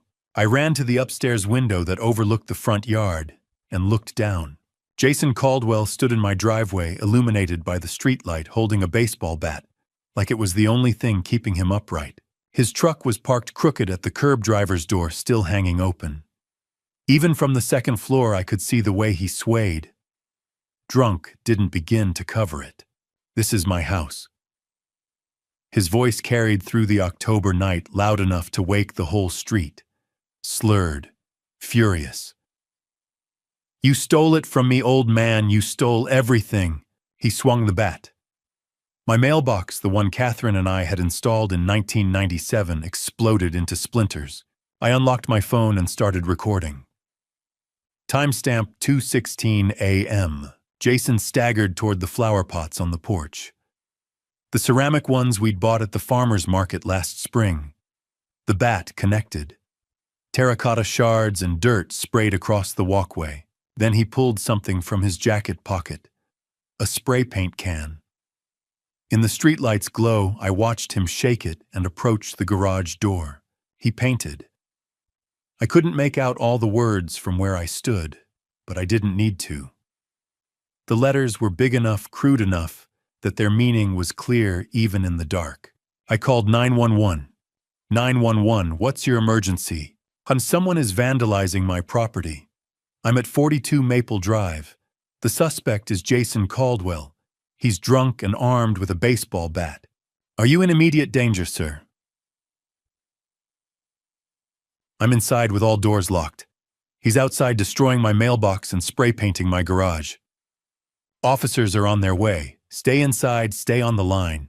Across the street, Karen Phillips's bedroom light snapped on. I saw her silhouette in the window phone to her ear. Good. Multiple witnesses. Multiple calls. The more documentation, the better. Jason had moved on from the spray paint. He'd found something else in his truck, a crowbar. At 2:20, he was at my front door trying to jam the crowbar into the gap between door and frame. The new deadbolt held. Tony Valdez had done good work. I opened the upstairs window 6 inches. Cool October air rushed in. Hosen. I called down. My voice was steady, loud enough to carry, but not shouting. The police are coming. Leave now while you still can. He looked up, found me in the window. His face was red, sweating, despite the cold, twisted into something ugly. You ruined my life. He pointed the crowbar at me like a weapon. I'll ruin yours, you hear me, old man? I'll make you pay for this. Sirens. Faint, but getting closer. Jason heard them too. The fury on his face shifted to panic. He dropped the crowbar and stumbled toward his truck, but he was too drunk to run in a straight line. His foot caught on the curb. He went down hard, hands out to break the fall, and by the time he scrambled back up, red and blue lights were washing across the street. 2:26 a.m. 2 police cruisers coming in fast. Officer Reynolds and Officer Davis. Third time in a week they'd been called to my address.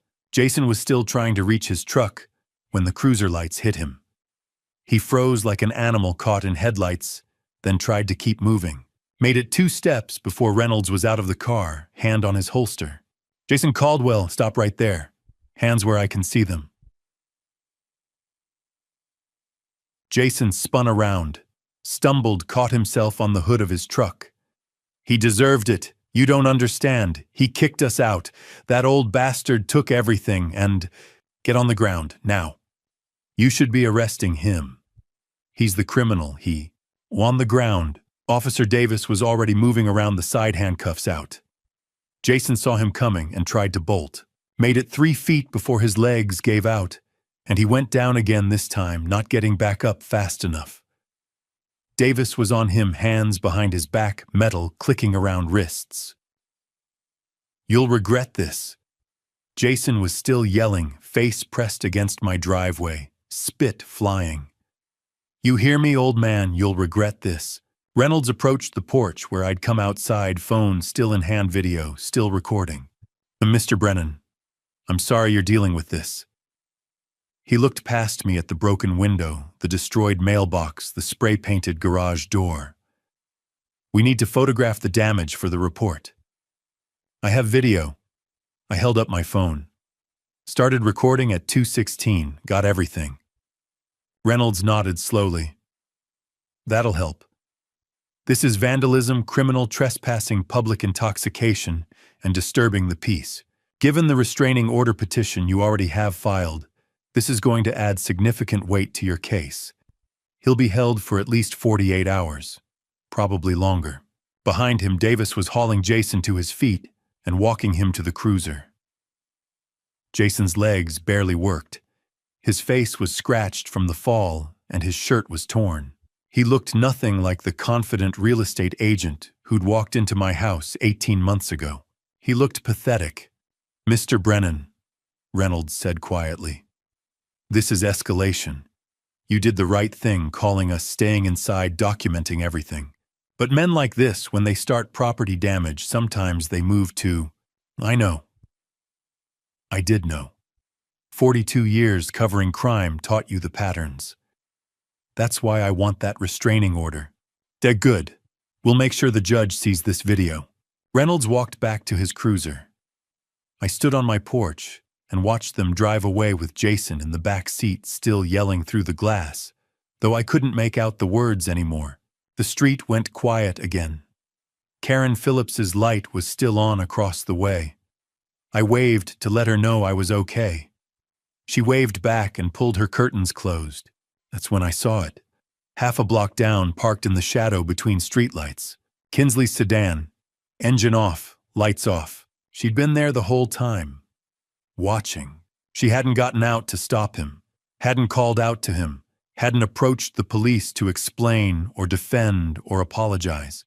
She'd just watched. I stared at the car for a long moment. Couldn't see her through the windshield, too dark, too far, but I knew she was in there. Knew she'd seen everything. The car started.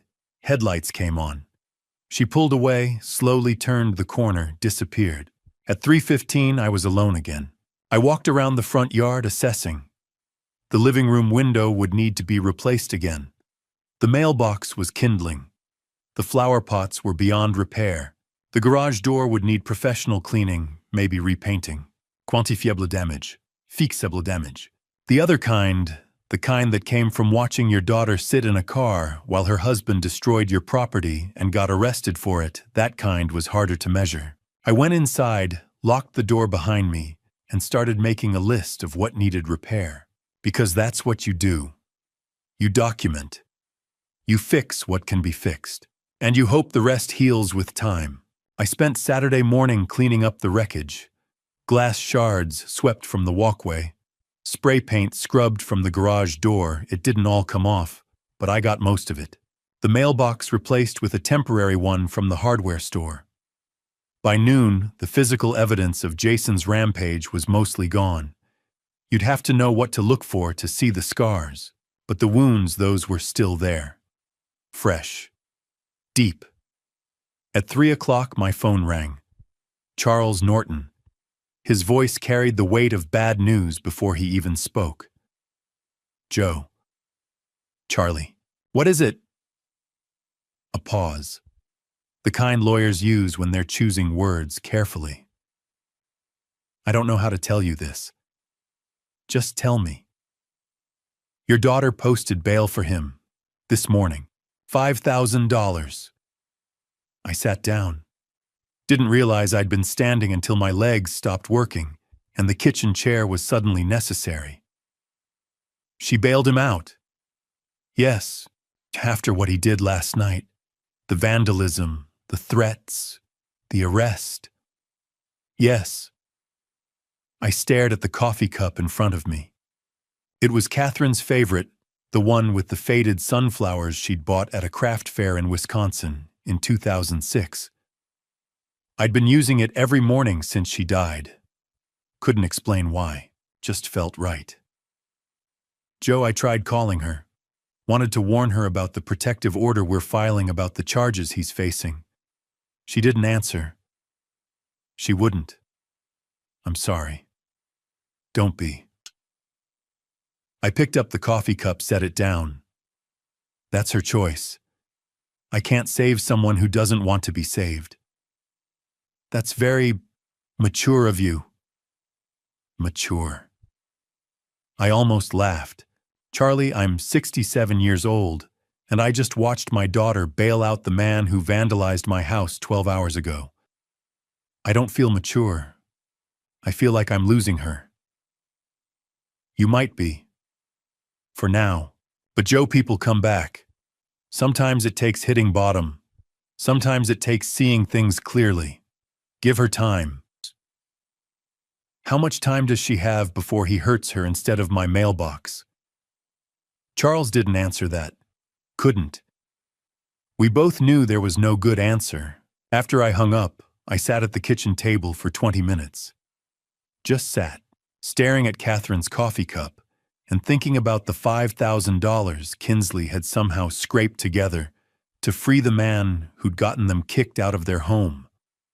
$5,000, when they were living in a weekly rental at Oak Towers, when she was working 12-hour nursing shifts and he was day drinking at 3 in the afternoon. She'd chosen him. Again. At 3:30, I picked up my phone and did something I'd been avoiding since Monday night. I called my daughter. It rang 4 times. Long enough that I started composing a voicemail in my head. Then she answered. What do you want?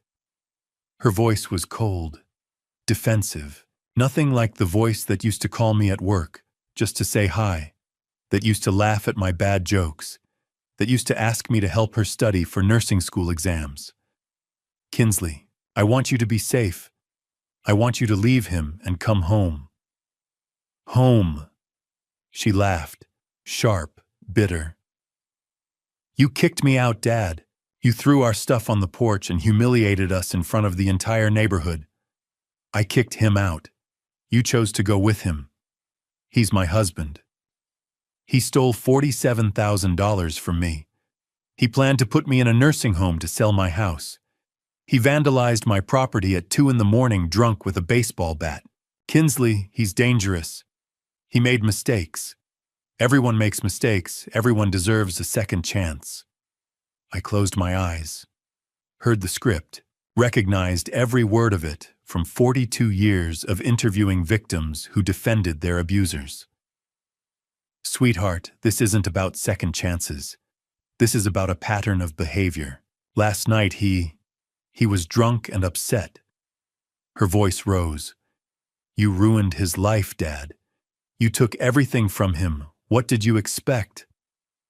I expected him not to destroy my property. I expected you to see who he really is. You don't understand him like I do." She was crying now. I could hear it even though she was trying to hide it. "He's just under pressure. The lawsuit, the money problems, all of it, you caused this. You started this. The money problems he created by forging my signature on credit cards, by stealing from me for 6 months. Silence. Then that's complicated. You don't understand. Then help me understand. Come talk to me. Just you. Without him. Let's sit down and—" "I can't." "Why not?" "Because he needs me. We're going to be fine. We just need time to figure things out. Please, Dad. Please just leave us alone." "Kinsley, I have to go." "Wait." Click. She hung up. I sat there holding the phone, staring at the screen where her name was still displayed. Kinsley. The gap-toothed 5-year-old who'd believed I could fix anything. The 38-year-old woman who'd just bailed out a man who'd threatened to ruin my life. He's just under pressure. That's complicated. You caused this.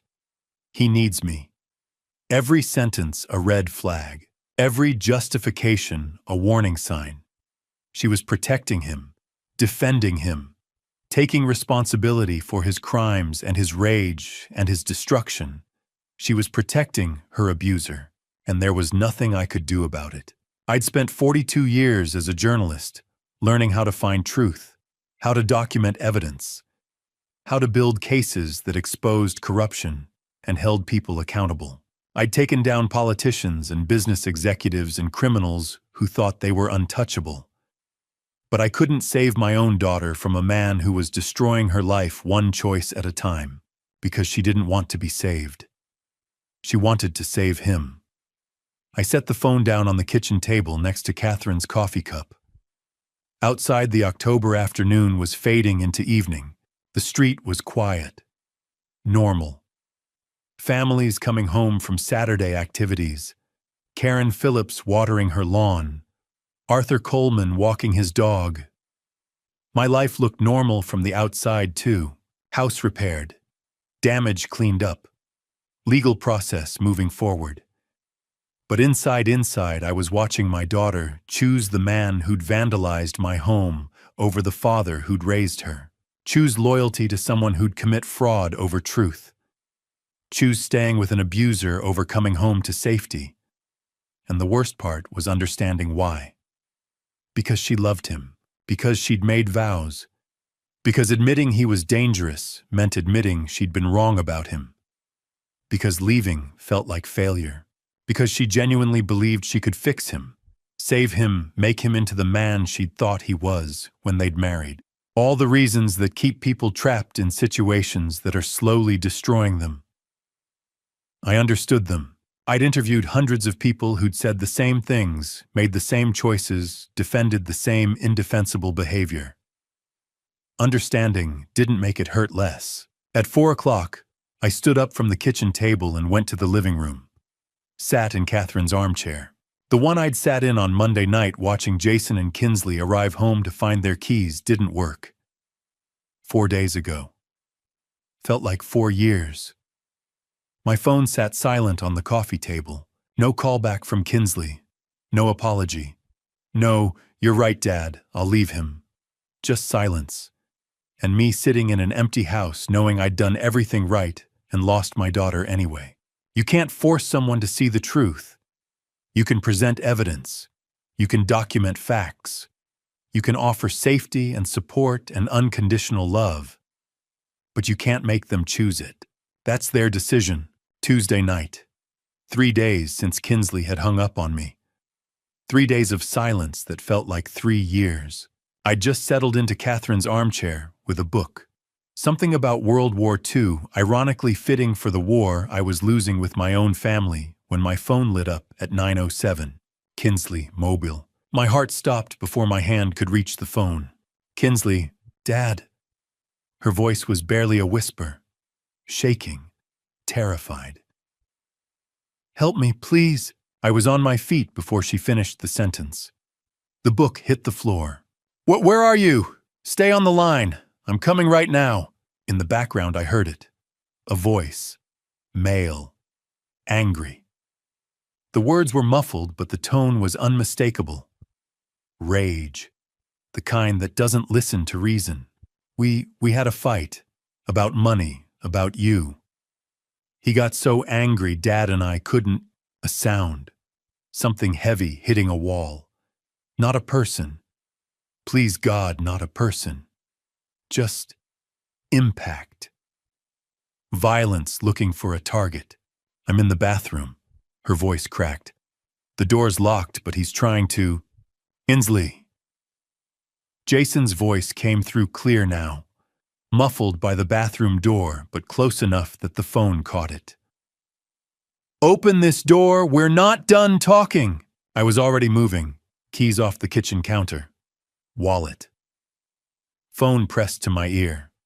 "Sweetheart, listen to me. What's the address? I need the address." On 1247 Oak Street. Apartment 3B. "But Dad, don't. He's so angry, I don't want you to." The sound of the door shaking. Rattling in its frame.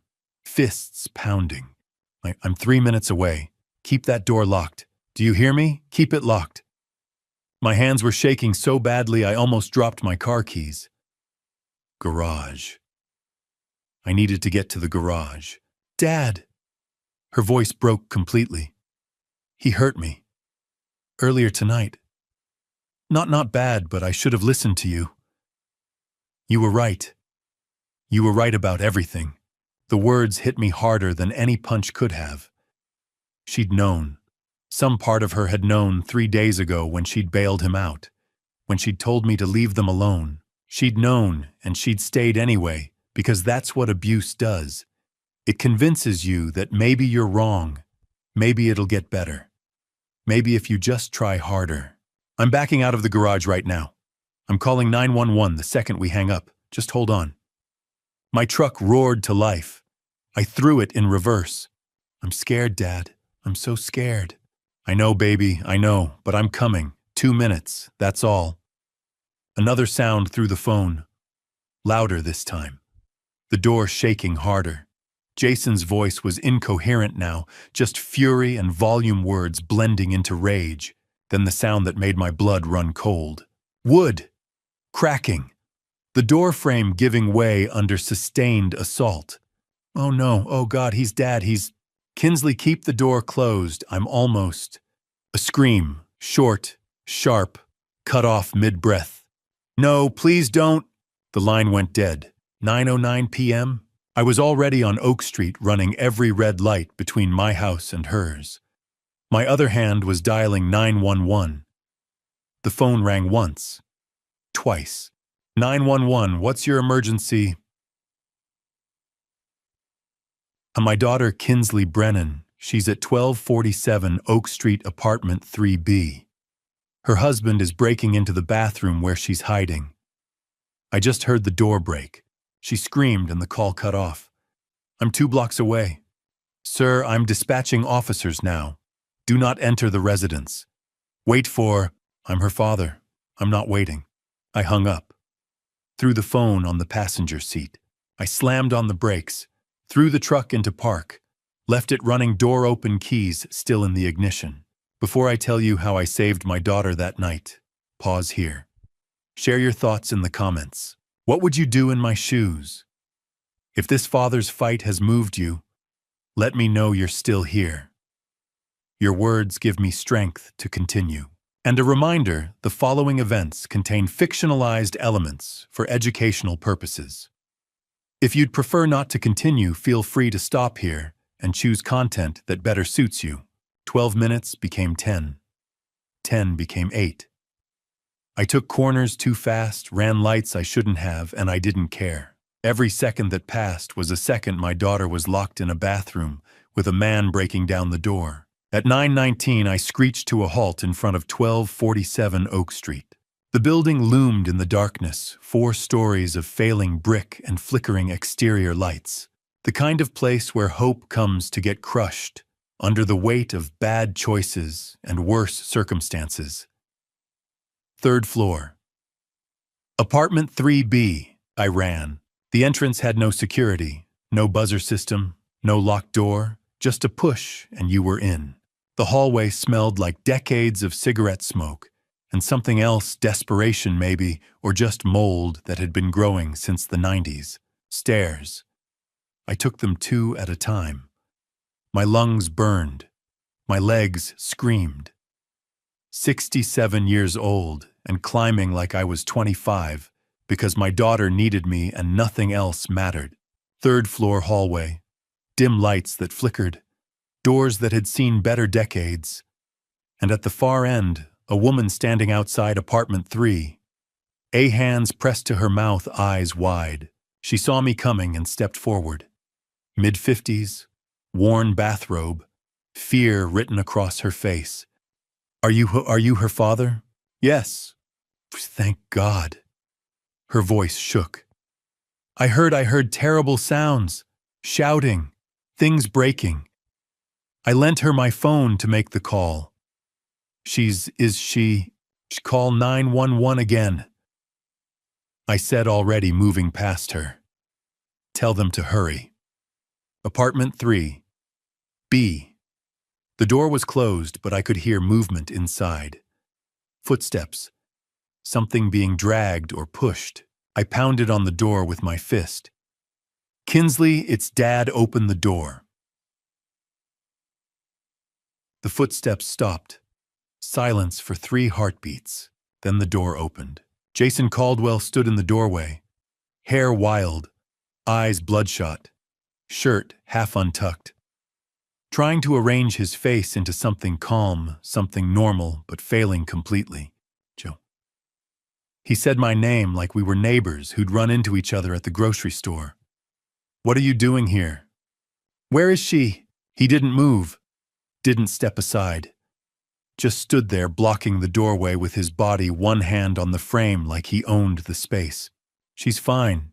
We had a disagreement. Couples fight. This is between me and my wife. You should leave. I looked past him into the apartment. It was a disaster. A lamp lay shattered on the floor. A chair was overturned. In the corner next to what must have been the bathroom, my daughter sat on the floor. Knees pulled up to her chest, face hidden in her arms, shoulders shaking. Kinsley, she looked up. Her face was tear-streaked, red, swollen from crying. And in her eyes, God in her eyes, I saw the kind of fear that no daughter should ever have to feel. Sweetheart, come here, come to Dad. She started to move, started to stand. Jason stepped to the side, blocking her path and mine in one movement. Pwah, she's not going anywhere. This is my house. You're trespassing, Joe. You need to leave before I call the police. Something cold settled into my chest. Not anger. Colder than that. The kind of calm that comes right before a storm breaks. You have 5 seconds to step aside. Or what, old man? He smiled. Actually smiled. You gonna hit me? You're 67 years old. You really think? I pushed past him. Not a punch. Not a shove that would send him flying. Just forward momentum.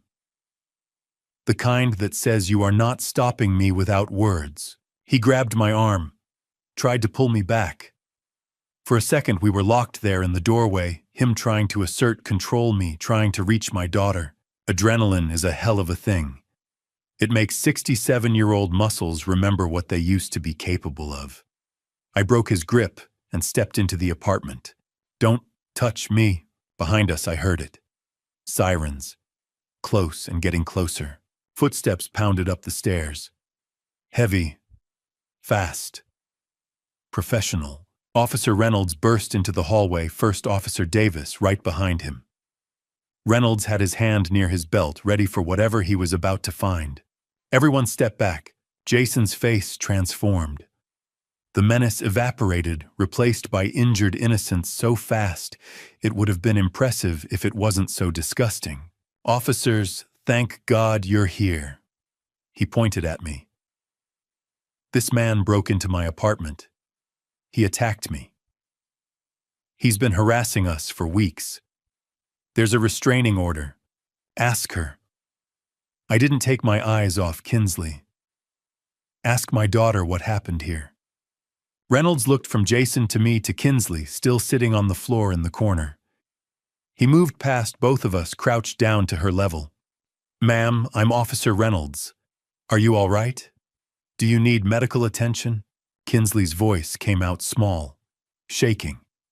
I called my dad. Jason and we were fighting. About money. About everything.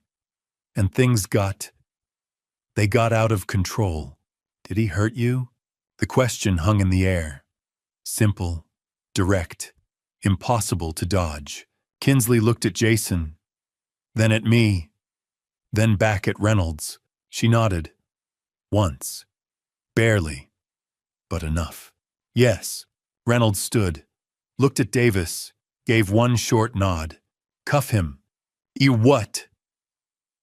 Jason's voice shot up 3 octaves. "She's lying, she's confused. She fell, she's just upset because this is a family matter. You can't—" Davis was already moving, pulling handcuffs from his belt. "Jason Caldwell, you're under arrest for domestic violence and assault. She's my wife. This is my apartment. You can't do this to me." The handcuffs clicked closed around his wrists. Reynolds stepped closer to Jason, voice low and hard. "Sir, you're also in violation of a restraining order. You're not permitted to have any contact with Joseph Brennan, and yet here you are in an altercation with him present. He came here, he broke in. This is— Now save it for the judge. Get him out of here, Davis." They pulled Jason toward the door. He was still yelling, still protesting, voice echoing down the hallway as they dragged him toward the stairs. Something about his rights, about how we'd all regret this, about how Kinsley would come crawling back. The sounds faded. The apartment went quiet. I crossed the floor to where my daughter sat. 67-year-old knees protesting, but I knelt down anyway. Got to her level. Kinsley. She looked up at me. 38 years old, and looking exactly like she had at 5 when she'd fallen off her bike and scraped her knee. Scared. Hurt. Needing someone to tell her it would be okay. "Sweetheart, it's over. You're safe now." She broke. Just completely broke. The wall she'd been holding up for 3 days, maybe for months, crumbled. She fell forward into my arms and sobbed. Deep, wrenching sounds that came from somewhere primal. I held her. Let her cry. Didn't say anything because what was there to say I told you, so didn't matter. You should have listened, wouldn't help. She knew. God, she knew. Behind us, I heard more footsteps on the stairs. Heavier equipment. Voices calling out identifications. Paramedics, Reynolds said quietly. "Need to check her out, Mr. Brennan." I nodded but didn't let go. Not yet. Not until Kinsley was ready. She pulled back, finally wiping her face with shaking hands. "I'm sorry, Dad. I'm so sorry. You were right. About everything. And I chose him anyway. I'm so stupid. Hey." I caught her face gently in my hands, made her look at me. "You're not stupid. You're human, and you're my daughter. That's all that matters." The paramedics moved in with their equipment and their calm, professional voices. Reynolds stepped closer to me, speaking low. "Mr. Brennan, we'll need statements from both of you. But that can wait until tomorrow. Right now, let's just make sure your daughter's okay." I stood slowly, every joint protesting. Watched the paramedics check Kinsley over, asking her quiet questions, documenting whatever they found. Mrs. Cooper was still in the hallway, wringing her hands. She caught my eye and nodded. One neighbor to another. One human being saying you did right. In the distance, I could hear Jason's voice still echoing up from the street level, still yelling, still claiming this was all a mistake. But up here in apartment 3B, my daughter was safe, and that was the only thing that mattered. 4 months later, my house sounds different. Not the suffocating silence of endurance, not the noise of conflict. It echoes with laughter. Wednesday afternoon, 3 o'clock. My living room holds 12 people in borrowed chairs, sharing coffee and stories. Barbara Peterson, Arthur Coleman, Evelyn Baker, Harold Jackson, 7 others whose courage I witness every week. We call it the Wednesday Support Group. Today we're discussing early warning signs of financial abuse. The small things that seem innocent. Someone offering to help with bills. Someone getting defensive about financial statements. The signs I missed. The hardest part, Evelyn says, was admitting my own son would steal from me. You don't want to see it. Heads nod. We all understand. That's why we're here. At 4:30, the meeting ends. Barbara stops by my chair. Joe, you've turned your pain into purpose. We all do that, Barb. That's what community means. The house empties. The quiet now isn't lonely. It's peaceful. 4 months. Let me tell you what that means. October 29th. I pulled Kinsley from that apartment. Reynolds arrested Jason for domestic violence. She sat in my truck and said, "You were right about everything." She stayed in her old room that first night while I listened from downstairs, making sure she was safe. November. Therapy began. Dr. Sanders twice weekly. I attended family sessions. Learned what I already knew: victims don't stay because they're stupid. They stay because abusers convince them they're the problem. Jason tried calling. Charles Norton got a permanent restraining order, December. Jason took a plea deal. 18 months county jail. 5 years probation. Mandatory counseling. The lawyer must have explained that video evidence of vandalism audio of him breaking into a bathroom and police testimony meant he'd lose at trial.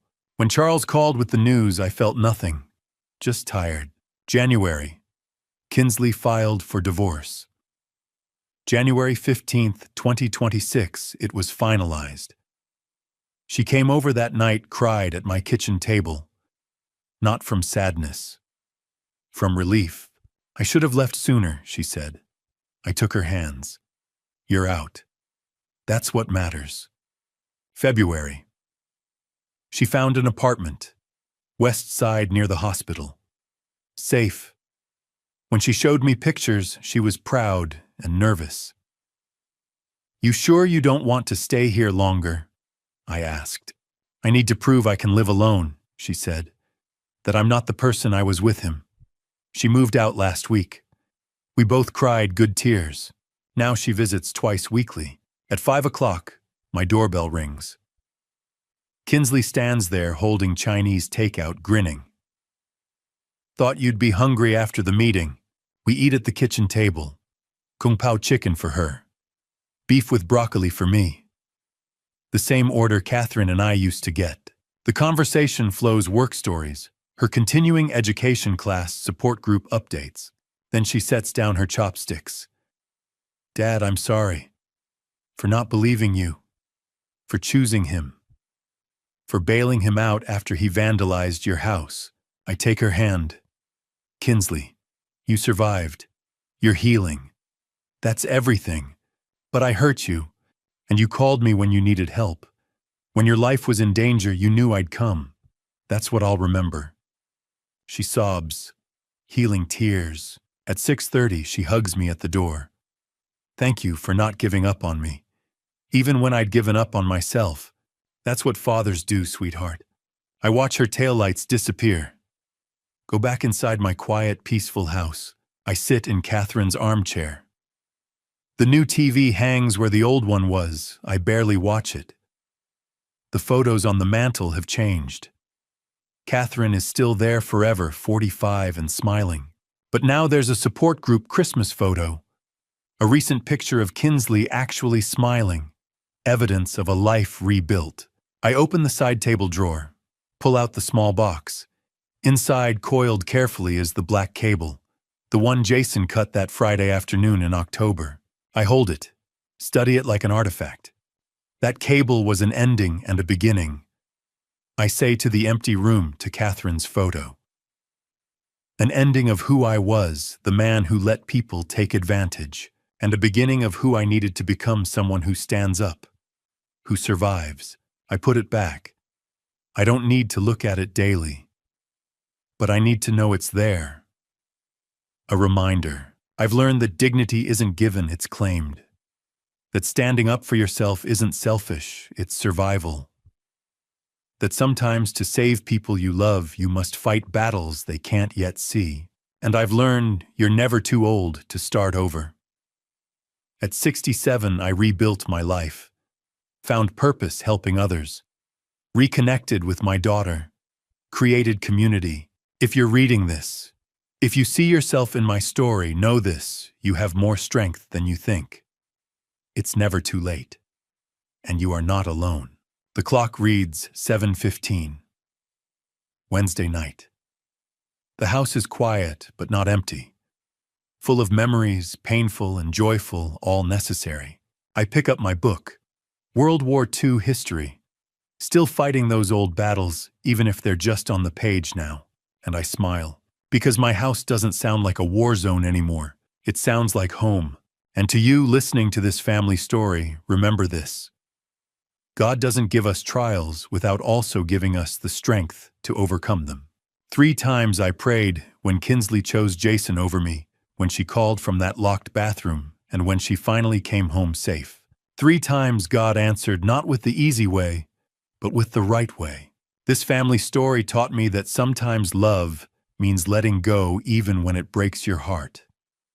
Sometimes protecting someone means becoming the villain in their story until they can see the truth. Don't be like me. Don't wait until a black cable hits your floor to realize you've lost yourself in your own home. Don't be silent when your dignity is being stolen piece by piece. My dad revenge wasn't about anger. It was about survival. Real dad revenge is teaching your children through action that they deserve better than abuse. The truest dad revenge is showing them that standing up for yourself isn't selfish, it's necessary. Looking back, I wish I'd acted sooner.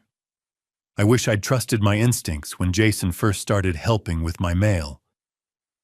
But regret doesn't change the past. Action changes the future. Here's my advice. If you see yourself in this story, whether you're the one being controlled or watching someone you love suffer, speak up. Document everything. Reach out. It's never too late and you're never alone. God gave me 67 years to learn this lesson. Don't waste yours waiting for permission to save yourself. If this family story moved you, if you've experienced something similar, or if you know someone who needs to hear this, please leave a comment below sharing your thoughts. Your story matters. Hit that subscribe button and turn on notifications so you never miss our next story. Share this video with someone who might need it. Together, we're building a community where truth is told and help is given. Thank you for staying with me until the end. Your time, your attention, your willingness to listen, it means everything. Important note: the stories you'll hear on this channel may contain fictionalized elements created for educational purposes. If this content isn't for you, feel free to exit and find something that better suits your needs. We respect your choice. Until next time, stand strong, speak truth, and remember, you are never alone. 나도 이따 목마르면은 그거 할게요. 한 잔 먹을게요. 감사합니다. 떼모. 이거 바꿔야겠다 이제 100개.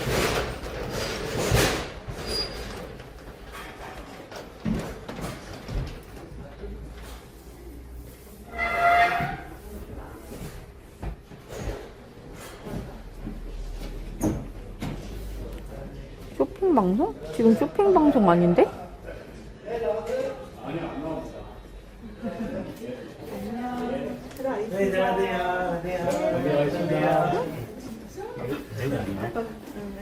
천 100개로 했었는데? 잠깐만.